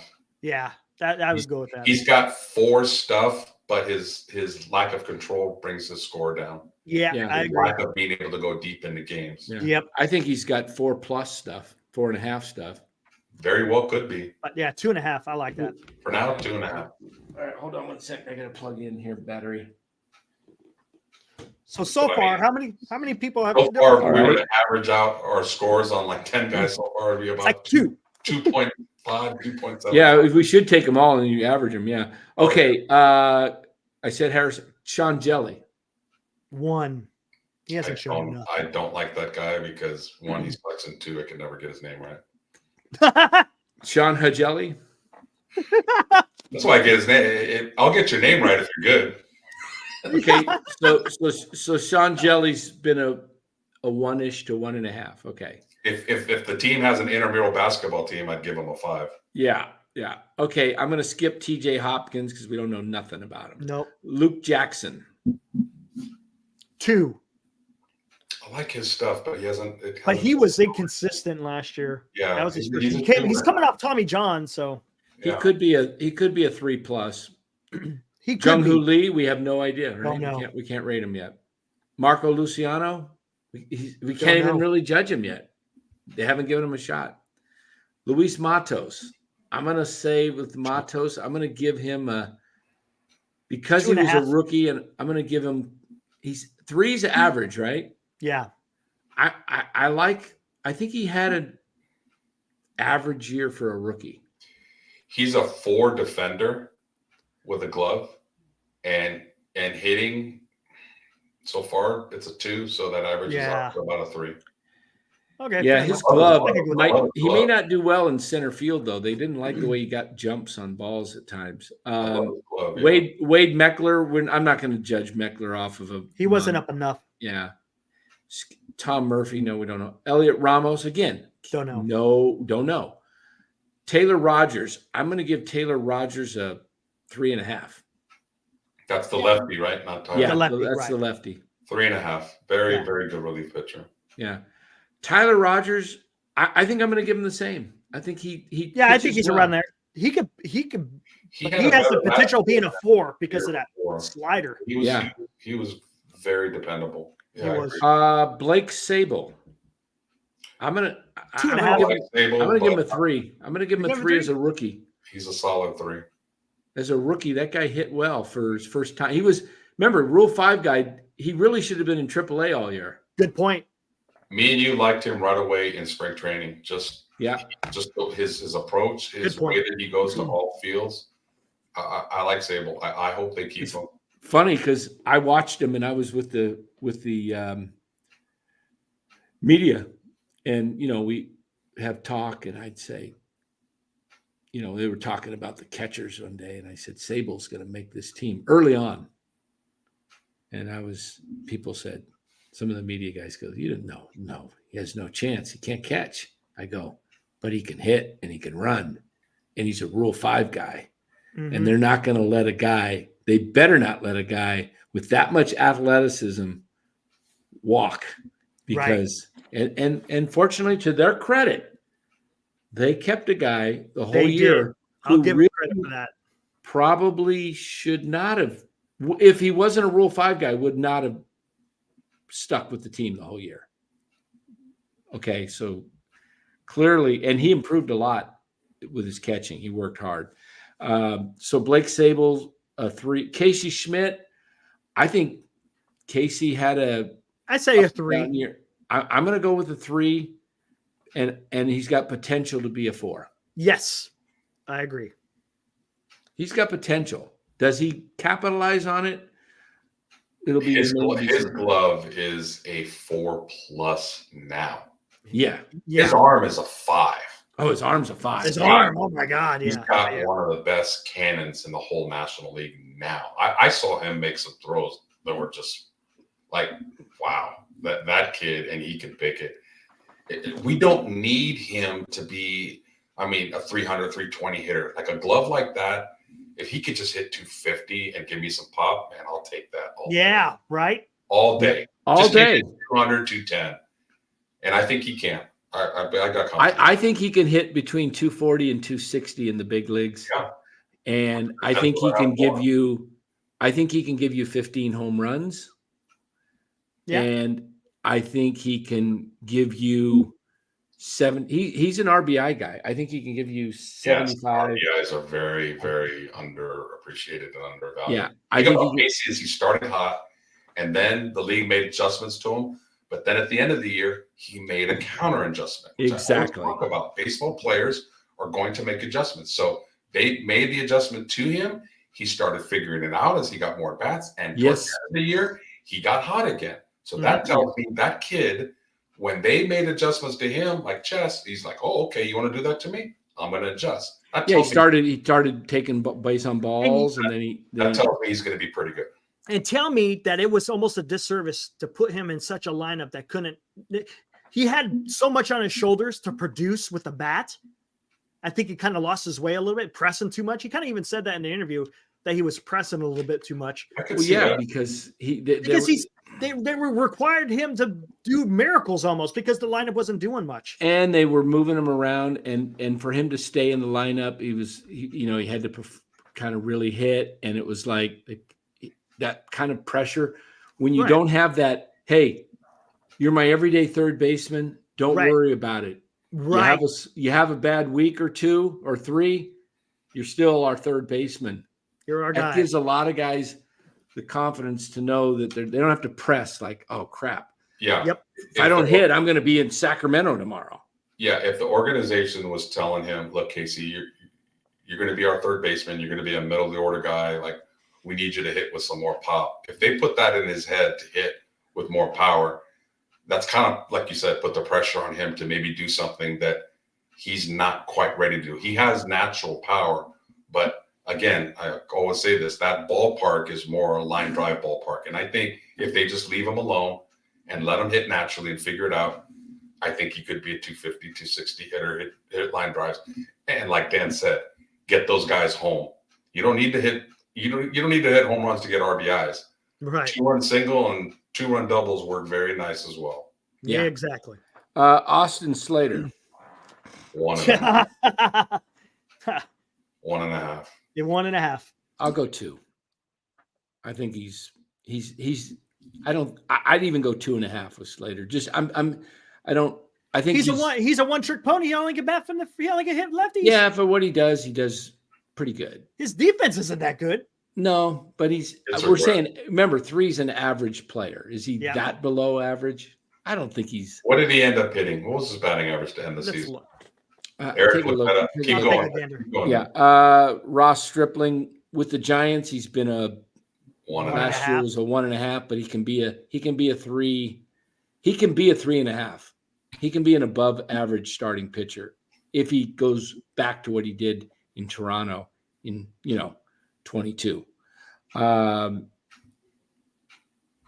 David VR, boy, he's on the 40. I really thought that guy was going to be our third baseman for the next 8 to 10 years. He might have a bounce back year because he very well could. Is he's still in the organization, right? Yeah. Who is this? Austin Slater had a 270 average, but he had 185 at bats. It's a very small sample size, and they were all against lefties. And for a speedy guy, he had 2 stolen bases. Yeah, he had that hamstring all year, or foot, or whatever it was. Yeah. See, that's not bad for. It's a small. Yeah, but I was just gonna say he's a platoon guy. Yeah, well, so who isn't on this team? Bingo. Touche. VR, it's been rough. What he's shown has been probably closer to a 1.5 below average. Yeah. Not a complete. He's been not great, but he's at the end of the 22 season, he showed some real potential. Yes, he did. Yes. And he hit well in the minors all year. He hit some with power. I think what happened was, again, Giants put him in a situation where he asked too much of him. He had options, and everybody knows if you're on the Giants and you have options, you're not long for the show.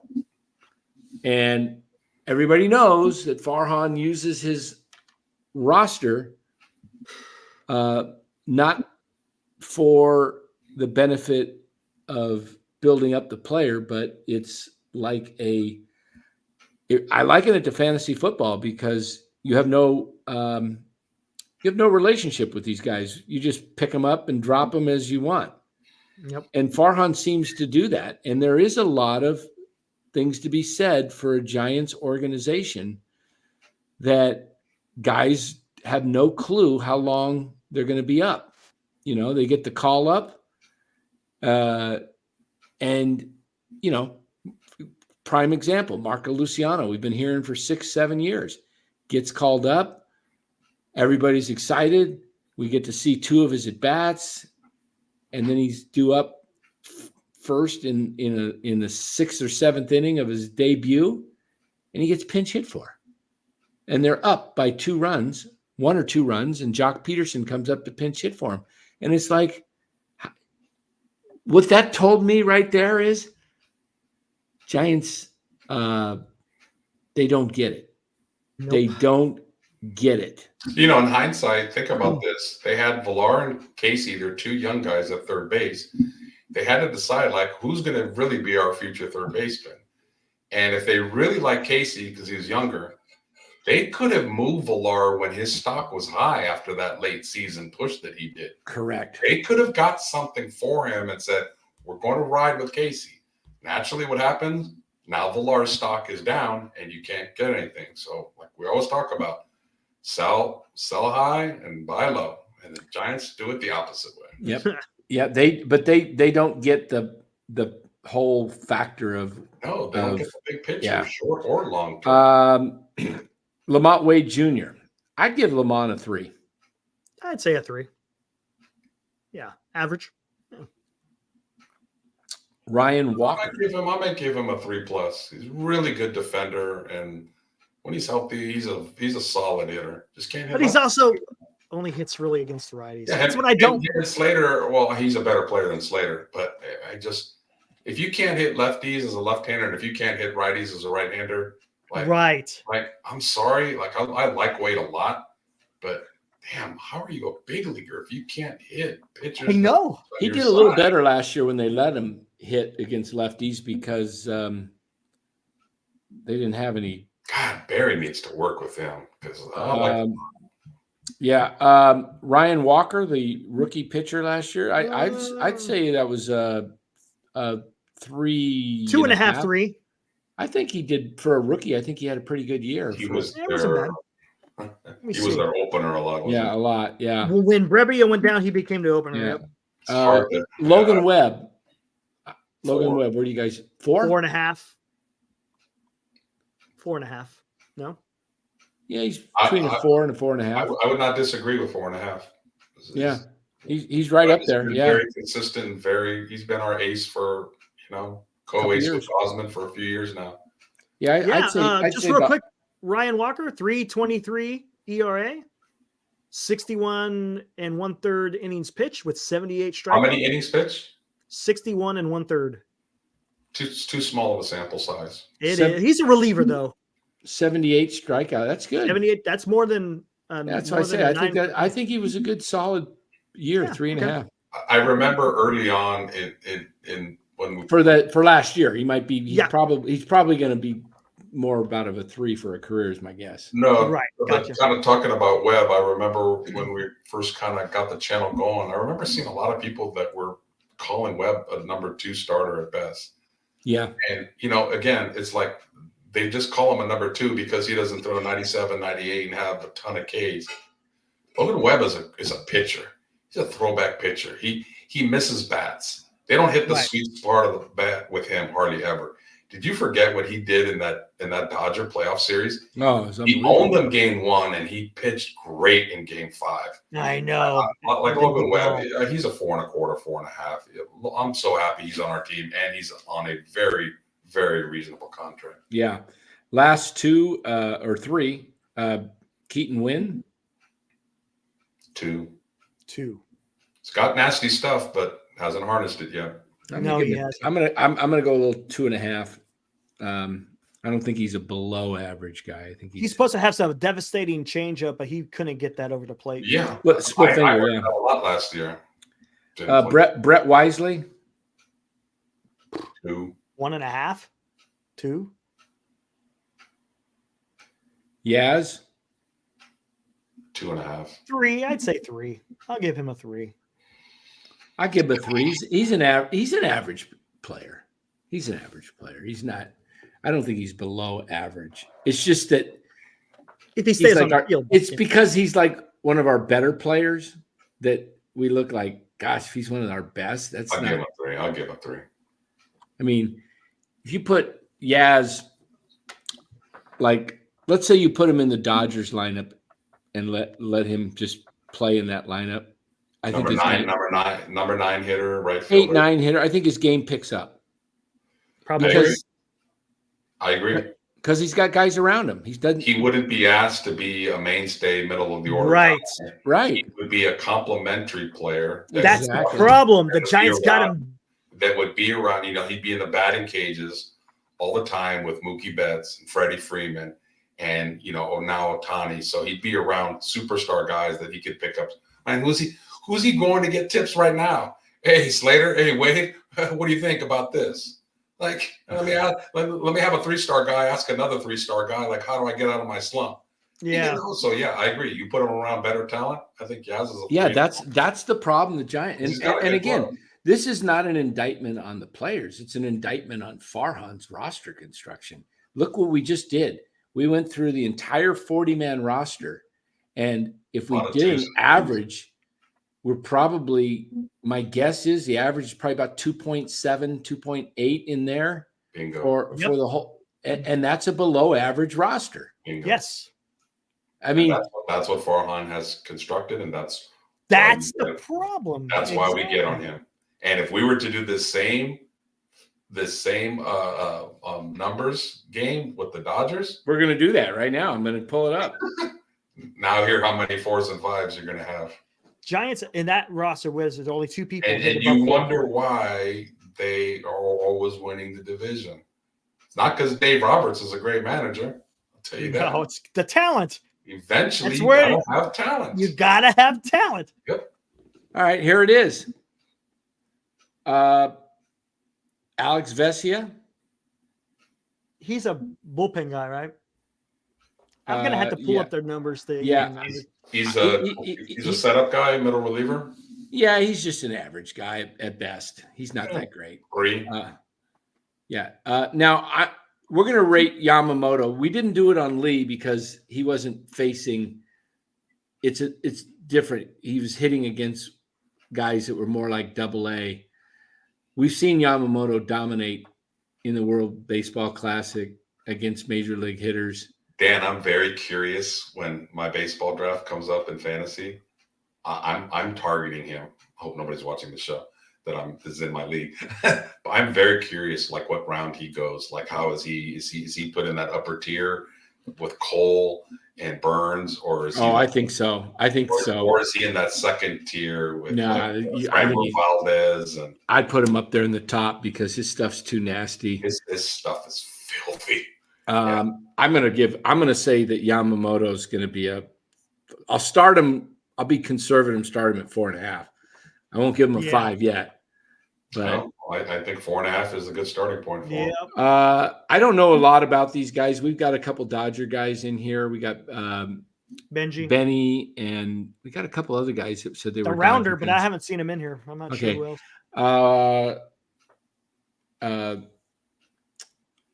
Let's see. I'm looking at their roster based on it's not in any alphabetical order. I don't know how they. Let's just go through their 5s. All right. It's Yency Almonte. He's a pitcher. I'm not going to touch him. Walker Buehler. I'm going to give he's been hurt, but prior to getting hurt, I would say he's a 4, solid 4, maybe a 4.5, because he was Tyler Glasnow when he's healthy, he's a 4. Right. Tony Gonsolin when he's healthy, he's a 4. They've got a lot of guys that are, Nick Frazio, Michael Grove, pitcher Landon Knack. They had to bring those guys up because they're no major league roster is going to have a majority of 4s and 5s. There's always going to be 3s, but the point is they have quite a few 4s and 5s. But go on. Yeah, Joe Kelly's a relief pitcher. He's probably like a 3.5. 3.5. Yeah. Gavin Stone, haven't seen enough. Evan Phillips, he's a reliever. He's like a 3. Gavin Stone is going to be a 4. He's a really good. Yeah. He's a good reliever. Yeah. Emmett Sheehan, we saw a little bit of him. He's definitely at least a 3. He's got potential to be a 4 or better. Yep.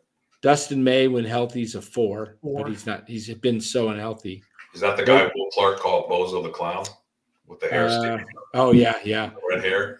Blake Trinan. He can be really good when he's out there. Bobby Miller's, was a rookie. He was Blake Trauman was the A's closer and had a pretty good year. That just he did. The Dodgers are. They pick up other teams' closers and you're our 7th inning guys. Yeah. Shohei's a 5. 5. Will Smith's a 4. 4. Yeah.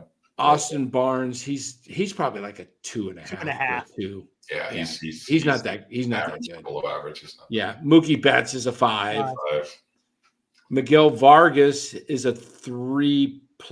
Oh, he's a rookie, right? Yeah, he can be pretty good. Miguel Rojas, he's an older 3. shortstop. He's a 3. Gavin Lux, he's a 3 with potential to be better. A 4, yep. Michael Bush, infielder, he didn't play much. Max Muncy, I think, is probably like a overall 3.5. because of his bat, he's like a 3.5. Yeah. He's got the power, but not the average. Manuel Margot, he's probably going to be a 3. Diego Cartea, you haven't seen him enough. He's supposed to be a good, but he regressed. Jason Hayward, he's a 3. He's an average. He's not nothing great. Good glove average bat. Yeah. Outman has got the potential. He's probably a 3 to 3.5 with the potential to be a 4. Mm-hmm. Maybe a 4.5. We'll see. Yeah. And then Freddie Freeman's a 5. So they have 3 5s on their team, superstars, and they have more than a handful of 4s supplemented by a bunch of 3s. And that's why the Dodgers are good every year. They're just top tier talent is just off the charts. Yes. And when was the last time the Giants had a 5 on their roster? Barry Bonds? Posey. Yeah. Posey. That's it. Yeah, Outman, Benji says, is very good. He can be very good. He can be he showed 4 potential last year at times. But I think he regressed a little bit during the year. I mean, as all rookies do. The Giants, though. But see, Johnny T makes a point right there. Crawford in 2021 was a 5. Yeah, he had a great year. The difference between the Dodgers and the Giants is Mookie Betts is a 5 every year, unless he's hurt. Freeman, 5 every year. Remember I said, look at the back of the baseball cards, not this up and down. Ohtani, 5 every year. Every year, dominant. Like, you know what you're getting with them. They're just dominant 5s. Belt had one good year where maybe he was a 4, 4.5, then he went back to a 2, then he was a 3. So, it's like, superstars when you see them because they're year after year, they're superstars. That's the difference between the Giants and the Dodgers. Just the talent level is just so one-sided, man. It's depressing. If you did the Padres, the same thing. Not as much as the Dodgers, but they got some 4s on their team and a couple of 5s. Yeah, absolutely. So Giants cannot be competitive unless they, and if you can't get the 5s, then at least get rid of the 2s. That's what we're saying. Right. Let's let we know what we have with these bunch of 2s and 3s that we have. Let's see all the guys that we said we don't know. Ramos, Casey, kind of we gave him a score, but we still kind of don't know about him. Okay, so we had Webb at a 4.5. And what happens if you went out and signed a Stroman and a Snell, and then you have 3 4s in the rotation, and then you traded for a Corbin Burns, and so you have a 5, a 4, a 4, and a 4. Now you can be competitive, right? That's doable. Now you can take some of your 2s and 3s, and they don't stand out as much. If you put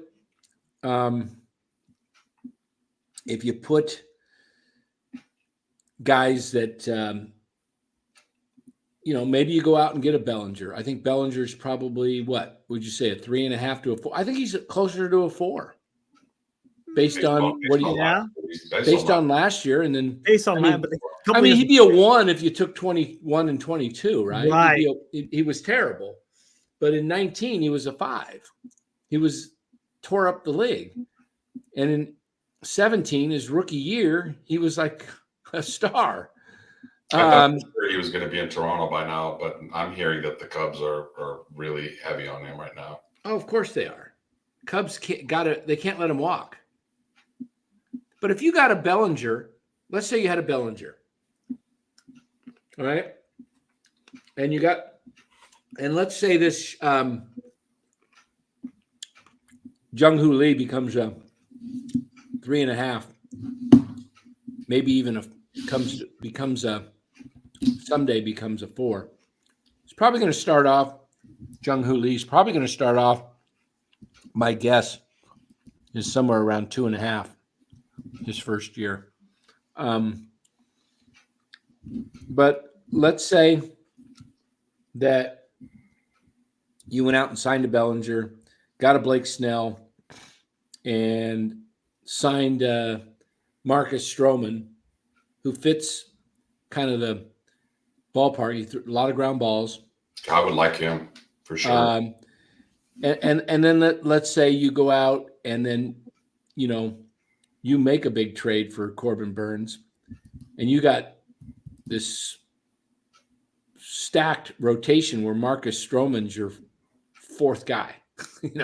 Throw him out there. He's your 4.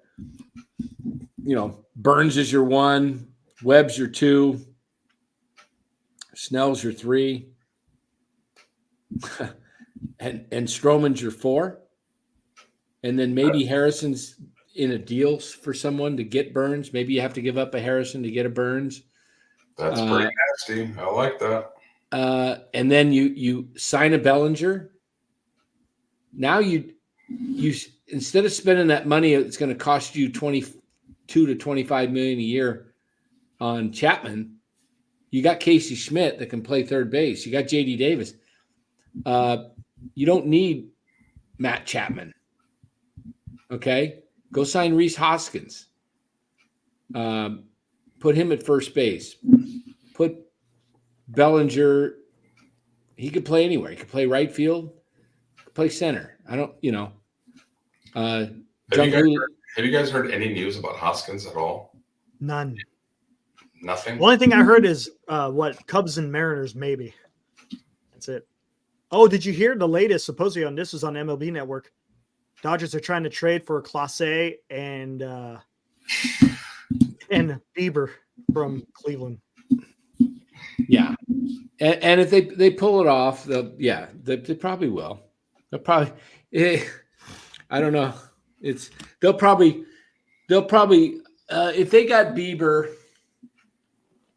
and Clase, they would probably be giving up Michael Bush, Emmett Sheehan, maybe Gavin Stone, and they got the guys to trade to get him. Yeah. And they might have to throw in let's see, Sheehan, Stone, or they might have to give up Lux. I don't know. They just got too many things they can do. They do. That's the. If we had a sister YouTube channel called this, I think we joked about this before, the SoCal Sports Network, and we got together. They had 3 guys talking about the Dodgers, and we did something together for 2 hours. That would be torture for 2 hours. What they would say to us. Yeah, we have no responses. That would be so interesting. Robert Boyd said they'd have to re-sign Corbin Burns. Yeah, that deal would have to be contingent upon him signing a contract. So, hey guys, I'm gonna finish up here. You guys want to keep going? Feel free. I'm just I'm sure. I'm just go for a little longer if you want. Sure. Yeah, I got no problems. So I got a early morning eye appointment. Man, I don't know what's going on. All of a sudden, I had this eye surgery, And while we're talking tonight, I noticed I've got these floaters coming back, and my eye went blurry again yesterday. And my left eye that I just had surgically done, I'm kind of concerned because I have two signs of the floaters and the blurriness of being a detached retina, which is pretty scary because that you can go blind if you don't get in right away. So I'm going in at 9 a.m. for that. My eye's starting to bother me again. I don't know what happened, if something just went haywire, but I was seeing really good again, and then everything Yeah, just that's weird. went bad on me. So take care of that, man. I'm gonna try and get myself ready for some rest, since I gotta do about an hour's worth of work still. Yeah. So all right, rest up, my friend. appreciate it. Yeah, I hope you feel better, man. Let us know Thanks. how you do. All right. Hey, everybody. Thanks for being part of the NorCal Sports Network. And we'll be back tomorrow night, should be, unless I have to have some kind of emergency surgery tomorrow. Hope that's not the case. But if not, Eric will be here. And Sure. Los, Whatever you need me to do, man. Whatever hopefully. you need me to do. So keep the thing moving. So Sure. appreciate you guys' thoughts out there and prayers, and love you guys, and we'll see you guys hopefully tomorrow. Have a good night, Dan. All right. Thanks. Bye. Yeah. All right. Hey, I hate to tell you, Eric, but there are some people clamoring for wrestling. I see it. I'm afraid to put it to a vote. Like, I know. I tell you what. How about that? How about I put it to a vote? Because we still got quite a few people. I think a lot of people still want to talk Giants, maybe. Yes, we do. Like how about the first one to 10, Giants versus wrestling gets it. Oh, here we go. Well, how about we give it like a minute? 60 see where it seconds. goes. Yeah, we'll give it a minute here. Here we go. This should be interesting. Oh, yes, it will.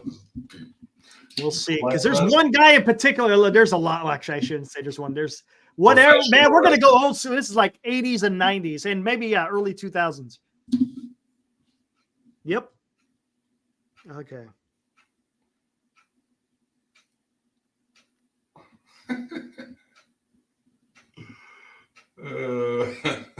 It's pretty.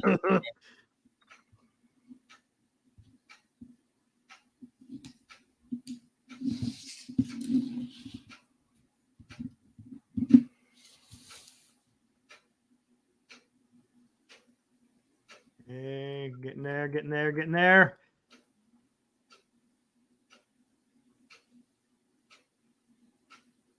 Okay, here we go. Start the poll. Here it goes.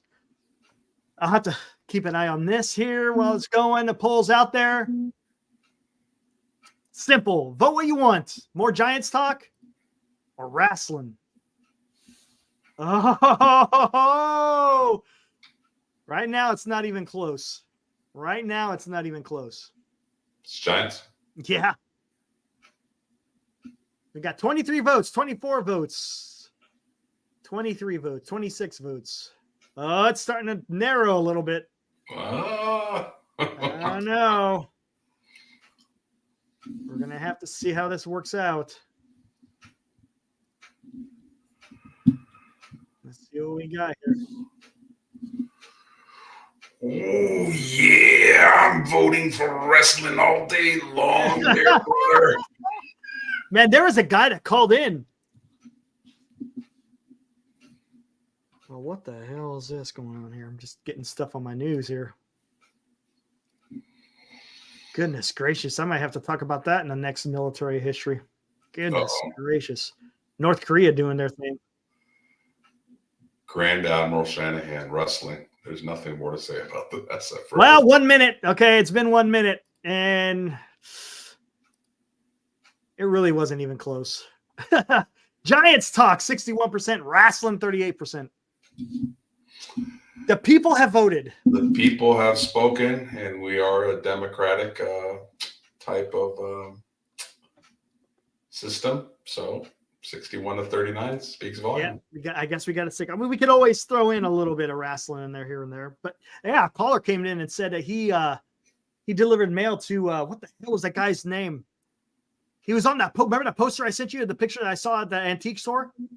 Oh yeah, the old school wrestling card. Yeah, the 1977 one. Yeah, with Andre the Giant was teamed up with the guy that the guy delivered mail to. I can't remember who it was, but yeah. There's a big wrestling fan base for sure. Oh, no doubt. Go ahead, Kyle. Throw it out, man. What's he got? He's got a little more baseball trivia. No doubt. But where do you think the Giants actually, who do you think they sign anyone, or you think they just get snuffed out of everybody? I mean, Farhan's MO is to just reach on somebody, just to say He did something. that he did something. Exactly. Honestly, like, I think I can speak for most of us in here. We would rather him, like, since the best players, well, there's still some pitchers out there, obviously, that would make a difference. But if you don't get them, please don't reach on a Chapman or some other guys. Please do not reach on players that are not going to help this team in the coming years. Don't. I'd rather you do nothing. But if you are going to do something, then Snell is out there, Strahan's out there, Hoskins is out there. Guys that can help the team. Exactly. Now Now it's going to be interesting. Real quick, let me get into this. Robert DeVille, Los Eric. Anytime you're back in the Bay, you can pass along to Dan. Dinner on me, guys. You're awesome sports. You're awesome. I'm guessing sports fans that care for the teams. Thanks, Robert. I was just there. What part of the Bay Area are you at, Robert? South Bay, East Bay, San Francisco, North Bay? Let us know where your spots. There's a lot of Bay Area areas. There's a lot of Bay Area. But I agree with you. I mean, go with the starting pitch, but it's going to really look bad if these guys decide to go elsewhere. Because and here's the thing. Farhan's kind of stuck in a pickle, right? He always tries to avoid those long contracts for starting pitchers. But where has he got to go now? Because out of desperation, and it looks bad, you're going to have to do a 7-year deal with Snell. You're going to have to, because he's going to ask for probably, I wouldn't be surprised if it's $250 million. Would not be surprised if that's the price tag. And that's going to cost a lot of money per year. Yes, it is. Dan brought up a good point. He says, can't you front load a lot of that as a signing bonus? So then at the back end, at least you could just buy out the rest of his years. I really hope they kick tires on Himanaga. I think that guy would be a pretty solid 2 or 3 pitcher. He doesn't have all the publicity that Yamamoto does. He doesn't have his stuff, but the guy has a 2.96 ERA. And the guy's a Cy Young. And for 7 years. He's proven it in the major leagues. Yeah, I know. I mean, I'd like to have both. I love the idea we talked about a little more than a week ago of having 3 guys in the rotation. That's funky, and that's different. Right. Yeah. Do something different. If you have to kind of like do something like that to be competitive, do it, man. Because like you're not going to compete with the Dodgers, the Padres, or Arizona on lineups. You're just not. So, there's different ways to win games. And pitching is one of them. We're repeating ourselves, but that's what won 3 championships here. Pitching, timely hitting. They didn't have no great lineup in 2010, 12, and 14. Right. They did not. The other teams in the playoffs, every team they played in the playoffs, if you think about those years, I would say if I had to go down the lineups of every team they played, I think had a better lineup than Giants. Had a better lineup, yeah. If every year before the playoffs start, MLB Network said, okay, rankings of 2010 playoff teams, 2012 playoff teams, 2014 playoff teams, I would guarantee the Giants would be last, if not second to last in their lineup, but they would be right up there in pitching. And they won those 3 years. So exactly, the formula is there. The answer to the test is there, and you still get it wrong. Like, hey, Farhan, the answer to this question is B. B is in gold. What does he check? C. Wrong. Ooh, we're giving you the answers. It's like an open book. Dude, it's an open book test, and you're getting the answers wrong. Exactly. And we keep going back to this, and the chat's heard me say this. How bad does it look now letting Gausman walk without even giving – they didn't even give him a contract. And you could have had him for 5 years, $21 million a year. Yeah. And he still would have been producing. Imagine that, having, Logan Webb and Gausman, and then, whatever else. Again, it's the incremental increases of your roster over 5 years. But he just has it all backwards. And it's – I don't know. We'll see how it all pans out. But, yeah, I think Snell probably has a good, maybe 3 years of top tier, and then he'll probably start regressing. Super frustrated Giants fan. The 2014 lineup was not great. Oh, it was bad. Incorrect on that. Game 7, they had Gregor Blanco in center field and Roberto Perez in left field. And these are like Perez, I think, was about a 190 or 200 hitter. Blanco maybe 230, 240. They were in there for defense. Yep. They're starting left fielder. They even had Ishikawa out there in the outfield during that run. Who was the guy that scored the game-winning run? Was it Terrio? Terrio. That's in 2012. 12. Okay, 14. Who scored that game-winning run? He slid. I can visually see him sliding across. You're thinking of Terrio. You're thinking of 2012. That's Terrio when he started screaming coming across the home plate. No, I'm thinking about 14 when they played Game 7 against Kansas City. It was a 2-1 or a 3-2. Oh, Michael Morse. Who did Michael he knock Morse in? got the game-winning hit. Yes, he knocked somebody in. Who scored? Somebody help me in the chat. Who scored that game-winning run? Juan Perez. Juan Perez. I'm sorry, I said Roberto Perez. Who the heck was the guy that scored the game? He was in the lineup, and he wasn't all that. I should know that answer. But yeah, the 2014 San Francisco Giants lineup was, compared to the other lineups in the playoffs, they won the World Series because of Madison Bumgarner and the defense. And defense. Yeah, they had great defense that year. Pence was a good player in 14. Yeah, Ishikawa. I rest my case. Yeah, exactly. Yeah. Yeah, not exactly a 4 or 5, is he? Same thing with Panic. Wasn't exactly a. No, Panic had a good rookie year, and then he regressed after that. Yeah, big time.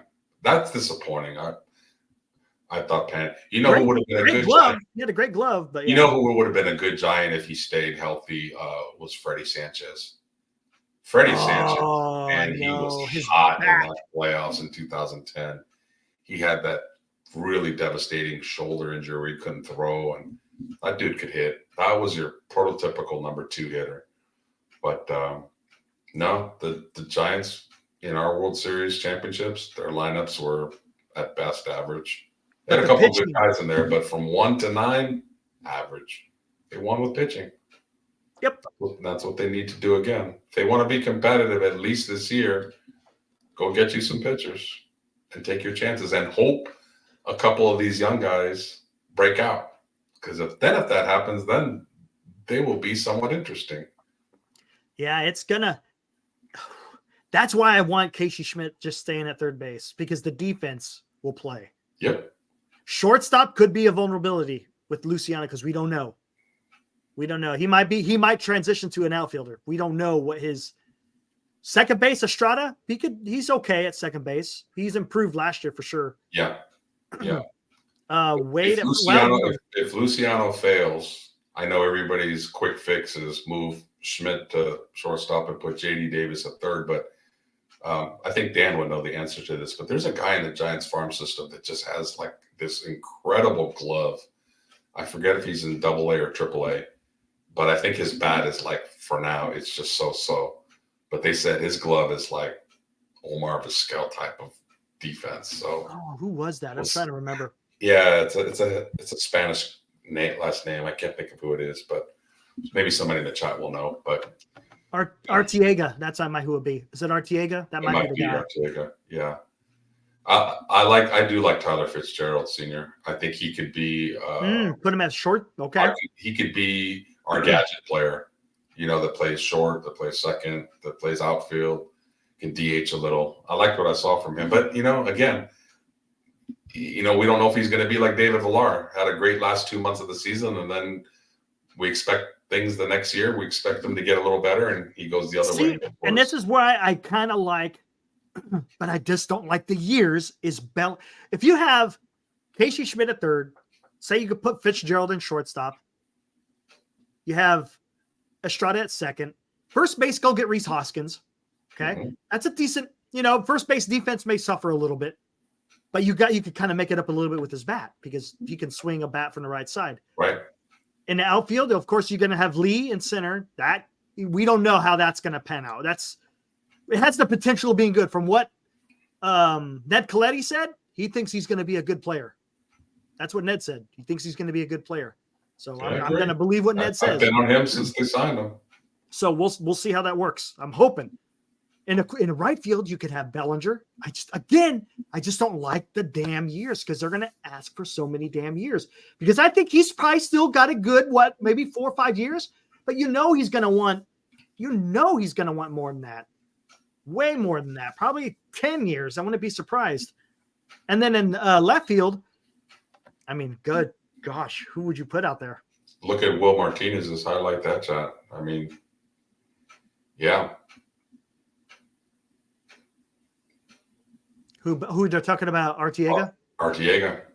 Like, again, if you're a shortstop and you have a great glove, you don't need to hit 4. You don't, as long as you got the lineup to back you up. Third base traditionally has been a position Power hitting. where and again, that's what I was mentioning earlier in the show. If they're putting pressure on Casey to be a prototypical third baseman that hits 30 homers or 25 homers and hits 100 RBIs, that may be a little tough on him at this stage of his career. Just let him hit and let him develop. Maybe he will be that in a couple of years, but right now, maybe he's just a 250 hitter with 18 to 20 homers. But with that glove, hey, I'll take it. There you go.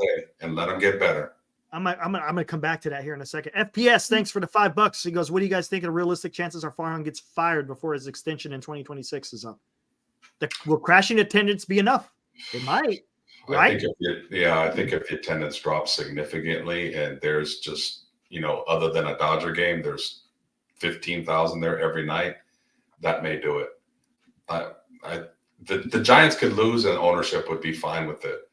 But if the attendance really drops, they stop buying jerseys and really they're hitting them. I mean, they're going to get their money in the TV contract regardless. But if they see the fan base turning completely on the team, yeah, I think he could get fired. Absolutely. Now, here's an issue. Okay, I'm going to come with what Senior's saying. He's saying Martin, the guy they just drafted last summer, is the shortstop of the future. Okay. In fact, here we go. I'm going to get to that in a second. But the thing is when you lose the fan base, you know how hard it is to try to get them back once you lose them? Yeah. That's not easy. It's going to take a lot more work. Okay, so if Martin's a shortstop of the future, okay, so if we got all these guys, this is what I was talking about. This is where the organization needs to decide who do we keep and who do we use as trade capital? Yep. Right? Because you got to be able to have guys in your farm to be able to trade. That's how trades get. If you notice, most of the trades that happen are what? They're all pretty much prospects. Sometimes you'll see a major league player in there somewhere, but it's all about the prospects. So if you have the prospects to be able to deal from, then you can make a trade and get it done that way. These are the tough decisions they're going to have to make. Like yes, they have to. They had Villar and they had Schmidt, both young guys. Villar was showing a lot of potential. He was hitting power to all fields. At the major league level, not at AAA, he was hitting at the end of 22. He was hitting power to all fields. So they're like, okay, this is our third baseman. He leaped ahead of Casey, and then he regressed, and Casey passed him. So now Villar's not worth anything. So the Giants have about 4 to 5 legitimate shortstops in their system. They don't need all of them. You can only play one. Right. So like Eric said, great point. You have to identify which one is going to be your shortstop of the future. And if it's not Luciano because he has back issues, then he needs to be a trade bait. If it gets a proven talent and you need to decide on Arteaga or Martin or one of the shortstops they just drafted. They drafted 2 more this last year. Yes. But damn, can you draft an outfielder that's worth anything? My God. I know. So, yeah, that's the thing about the Giants. And I believe they drafted quite a few catchers. Okay, why? Like Bailey is, if he does not regress, Bailey's your catcher for the next 10 years. Now, I know it's cool to have depth, but why not get something that you don't have, which is a dominant, for once, superstar outfielder? And if you didn't draft it, then trade for one that potentially could be. It makes me wonder if they are going to move Luciano to the outfield, and that's why they didn't draft an outfielder. Yeah. Maybe. The signs are all pointing to that. But if you move them to the outfield, like, who do you kick out? Right. I mean, they just have log jams in so many places. And that's the problem, too, is because to do the things that I was talking about, you got to get rid of Conforto, Haniger, Yaz, Slater. Eric, we just went through the whole roster, basically. Exactly. They have a bunch of 2 and 3s And we're Exactly. playing musical chairs here. It's like, okay, this 2 is hot. He's now a 3. This 3 is cold. Now he's a 2. If they get if they get some 4s and 5s, you stick them in there every day, and that's it. Yep. But they don't. I Of know. trade, of free agent, or of drafting. Out of all those outfielders, how many graded over a 3? Not one. Not one. Jung-Hoo Lee. Right now, we could probably pencil him as a 3. Jung-Hoo Lee is an NA. Not It is. It for is. now. That's the sad part. But you went out and got Conforto and Haniger, and that's the thing. You went out to get those guys. They weren't part of the organization.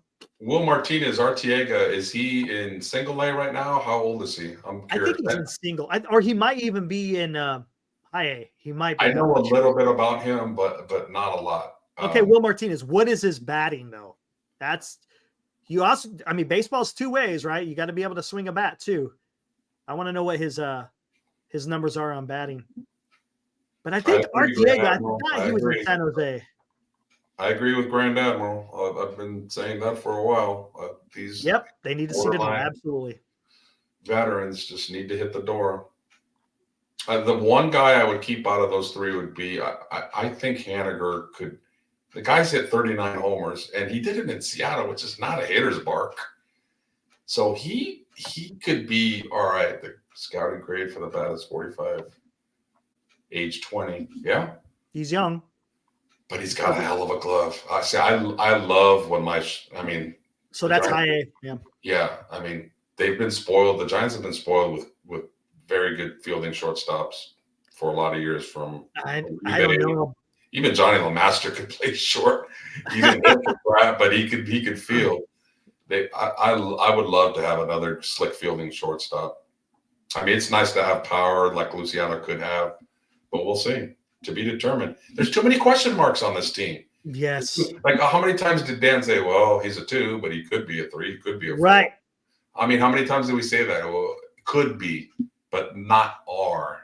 And that's a problem. You need established 4s and 5s. Von Brown, I was expecting a lot more from him. He's a lot older. He's like 26, I think now. And he's only Brown has been a hot prospect for a few years. Yep. He just hasn't broken through. I know he was plagued by some injury. But he didn't swing the bat very well in Richmond. So we'll have to see. Yeah, FPS, exactly. That's the issue. And if we're sitting here as fans of the team and we can sit there and that point a direction the Giants are taking, that's not good. That tells me the organization is not broadcasting their vision correctly to understand. So fans understand, hey, okay, we're kind of in a transition mode. This is what we're going to do. It's a mess. They are literally throwing darts at the wall, but like this, right, with their eyes covered, hoping that it hits the bullseye. And most of the time, it is not. Yep. So until they do. It's going to be interesting to see what happens the rest of this offseason. Yeah. Look at Dan. Artiega hits as bad as go buck yourself will hit this weekend. That will be interesting. That's going to be an interesting fight. That'll be a barn burner. Yep. For sure. But yeah, I mean, the Giants have, like I said, 4 or 5 shortstops. They have, a few third basemen. They got a lot of catchers in the farm system. But for some reason, outfielder has been their kryptonite. And I don't know why moves aren't being done with the Giants. No. Well, they're not going to get to come here other than Haniger. I'm talking about as far as trades are concerned. They don't want to hit the ballpark. Scott Boras, he drags his players out, sometimes all the way to spring training, damn near. Oh, Artiega hit 17 bombs last year in Eugene. Oh, that's good. Got a little pop. Oh, if he has pop and he's got that glove and he fills on a little bit. Yeah, he's only 20. We'll see. He may be the future. It may not be Luciano. So I don't know about it. I've been high on Luciano for a long time, but God, he's been like the high prospect. He might be trade bait. Luciano and some other pieces for Burns. Do it. You know what? Good point, Will. He's talking about how you could either be Marvin Bernard or Tony Gwynn with no in between. He's already under pressure because of his contract. That's a good point. Because Giants fans are seeing you spend 113 million on this guy. Are they gonna, how Giants fans are? They're not gonna really clamor after him, but it's kind of a let's see what you got then. I could be completely wrong with this next statement, but I don't know if the Asian players feel the pressure that maybe the American players do when they get maybe not big money. They just, I mean, not to get in a race or anything like that, but just have a little bit of a different demeanor, and maybe they're not on social media every day looking at everybody's quote or things like that. Good point. So maybe he will, maybe he won't. I don't know. I personally think he's not going to be a superstar. I think he's going to be a good player. Mm-hmm. I think he's going to give us definitely a very good glove and center. I think his speed is going to show up a little bit more than people think. I think he'll steal more bases than people think. And I think he'll be a doubles machine at our ballpark and hit for a little power on the road. So let's hope. They have a lot of money in. So. And here's what I was going to say is with Boris, dragging out his client, because pretty much all the damn good free agents out there are all represented by Boris for the most part. So go out there and trade. Go out there and trade. Oh, he is.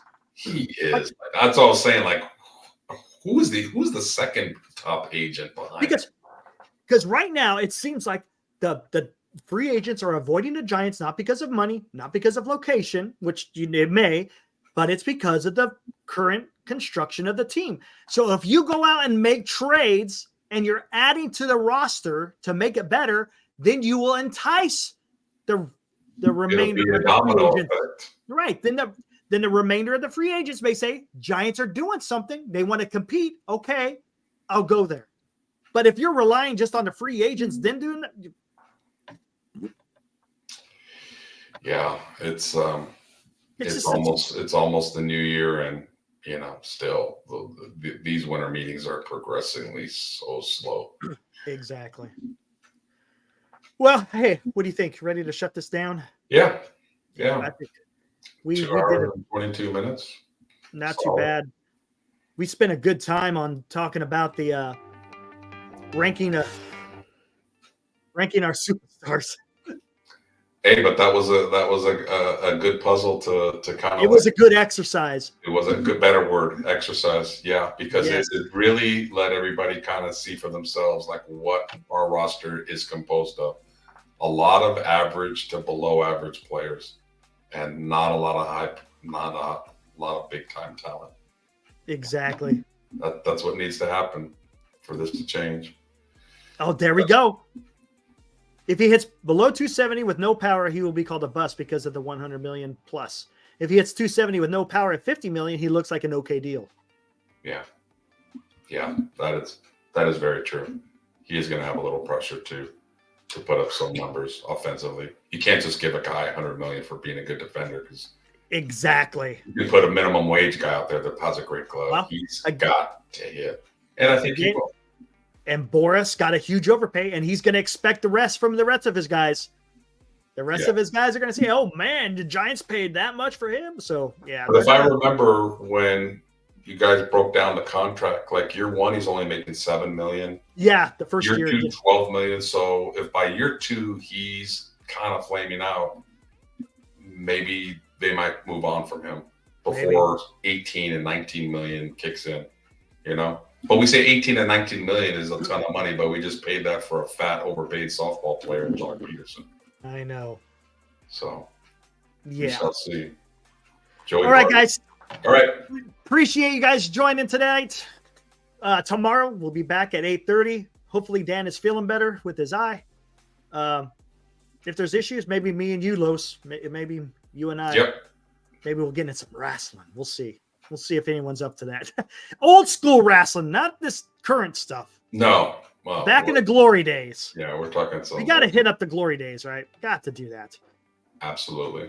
Yeah, we could do that. All right. Los, thanks for hanging in there. I appreciate it. Yes, sir. And we'll catch you tomorrow, guys.